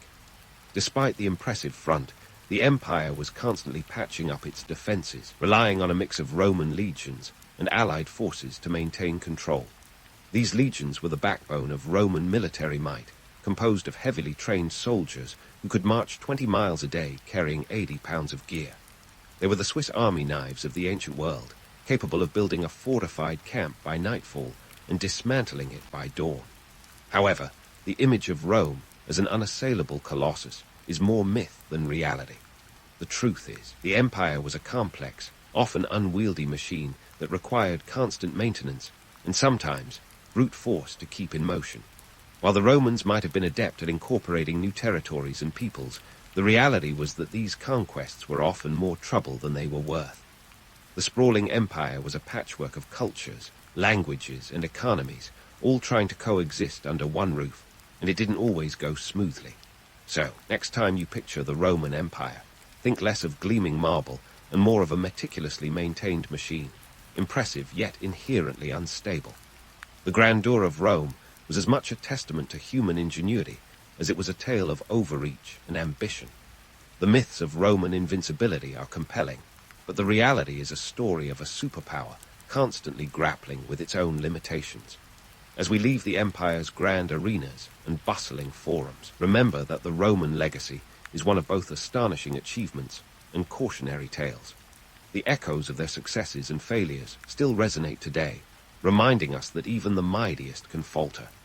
Stay tuned, because in our historical journey, we're about to dive deeper into the intrigues and innovations that made Rome a place of both wonder and woe. A land where empires rose, fell, and left enduring legacies etched in stone and story. As we dive into the intricacies of Rome's grand finale, it's essential to peel back the marble veneer and peer into the gritty mechanics of its decline. A tale as riveting as any HBO drama. First, let's get one thing straight. The fall of Rome wasn't a single catastrophic event like a Hollywood explosion. No, it was more akin to watching a slow-motion train wreck, with each car derailing at different speeds. The year 476 CE often gets pegged as the official fall of Rome, when the last emperor of the Western Roman Empire, the rather unimpressively named Romulus Augustulus, was deposed by the Germanic chieftain Odoacer. But this was merely the final nail in a coffin that had been under construction for centuries. The truth is, Rome's decline was a complex cocktail of internal rot mixed with external pressures, served in a goblet that was frankly too big to handle. Now, let's talk overextension. Rome, at its peak, was like a teenager trying to cover a growing spurt with last year's wardrobe. Stretching from the windswept fields of Britain to the sun-drenched deserts of Egypt, the empire was a logistical nightmare. Picture trying to manage an empire that spanned 5 million square kilometers without the aid of Google Maps or a reliable postal service. The sheer size was a burden, straining resources and requiring a vast army just to maintain the borders. And what about those borders? Well, that's where the barbarians come into play, though calling them barbarians is a bit of Roman propaganda. These were sophisticated tribes with their own cultures, economies, and agendas. The Huns, Goths, Vandals, and others saw Rome not just as a foe, but as a land of opportunity. They were the empire's frenemy neighbors, sometimes allies, often adversaries, and always a thorn in the side. Consider the Visigoths, led by Alaric, who famously sacked Rome in 410 CE. It wasn't just a raid for loot, it was a message. These tribes had faced Roman arrogance, broken promises, and saw a chance to carve out their own stake in the Roman pie. Alaric's sacking was less about pillage and more about proving a point. Rome was vulnerable, and the mighty empire was no longer the unassailable behemoth it claimed to be. On the economic front, things weren't any rosier. Rome's economy was a delicate house of cards resting on slave labor, military conquest, and a tax system that could make even the IRS look like a benevolent charity. As the empire expanded, so did its appetite for resources, leading to severe economic strain. Coin debasement, essentially the ancient version of printing too much money, led to rampant inflation. The denarius, once a symbol of Roman stability, became as reliable as a politician's promise. And let's not forget the internal decay. Political corruption was as Roman as togas and aqueducts. The Senate, once the power center of the Republic, had become a shadow of its former self, more concerned with personal gain than governance. Emperors came and went with alarming frequency, often meeting untimely and violent ends. Between 235 and 284 CE, Rome had over 20 emperors, a period known as the crisis of the 3rd century. Imagine trying to run a company with a new CEO every few months. The result was chaos. Then there was the matter of religion. As Christianity spread, it challenged the traditional Roman pantheon and the idea of the emperor as a divine figure. While Constantine's conversion to Christianity in the early 4th century provided a unifying force, it also created tension. Suddenly, the identity of Rome was in flux, and the very fabric of Roman society was being rewoven with new threads. But let's not get too lost in the doom and gloom without acknowledging why Rome's fall is still such a captivating tale. The myths of Rome's grandeur endure because they symbolize the apex of civilization, a beacon of architectural, legal, and cultural achievement. The Colosseum, the Roman roads, and the legal systems are legacies that continue to echo through time, leaving a lasting imprint on the Western world. The romantic notion of a fallen empire, once so mighty and now crumbled, offers a poignant reminder of the impermanence of power. It's a narrative that has shaped Western thought for centuries, serving as both a cautionary tale and an inspiration. Rome's decline is a testament to the complexities of human ambition, an empire built on innovation, but undone by its own momentum. In the end, the fall of Rome wasn't about a single moment of collapse, but a gradual unraveling of a tapestry too large and too complex to sustain itself indefinitely. It was a mix of overreach, economic instability, political corruption, and external pressures that led to the end of an era. But while the Western Roman Empire may have fallen, its spirit lived on, influencing everything from architecture to law, and reminding us of the delicate balance between grandeur and decay. So, as we close the book on Rome's storied history, remember that behind every myth lies a kernel of truth, and every legend a shadow of reality. The story of Rome is not just about what was lost, but what was left behind, a legacy that continues to shape our world, proving that even in decline, there is much to learn from the ghosts of empires past.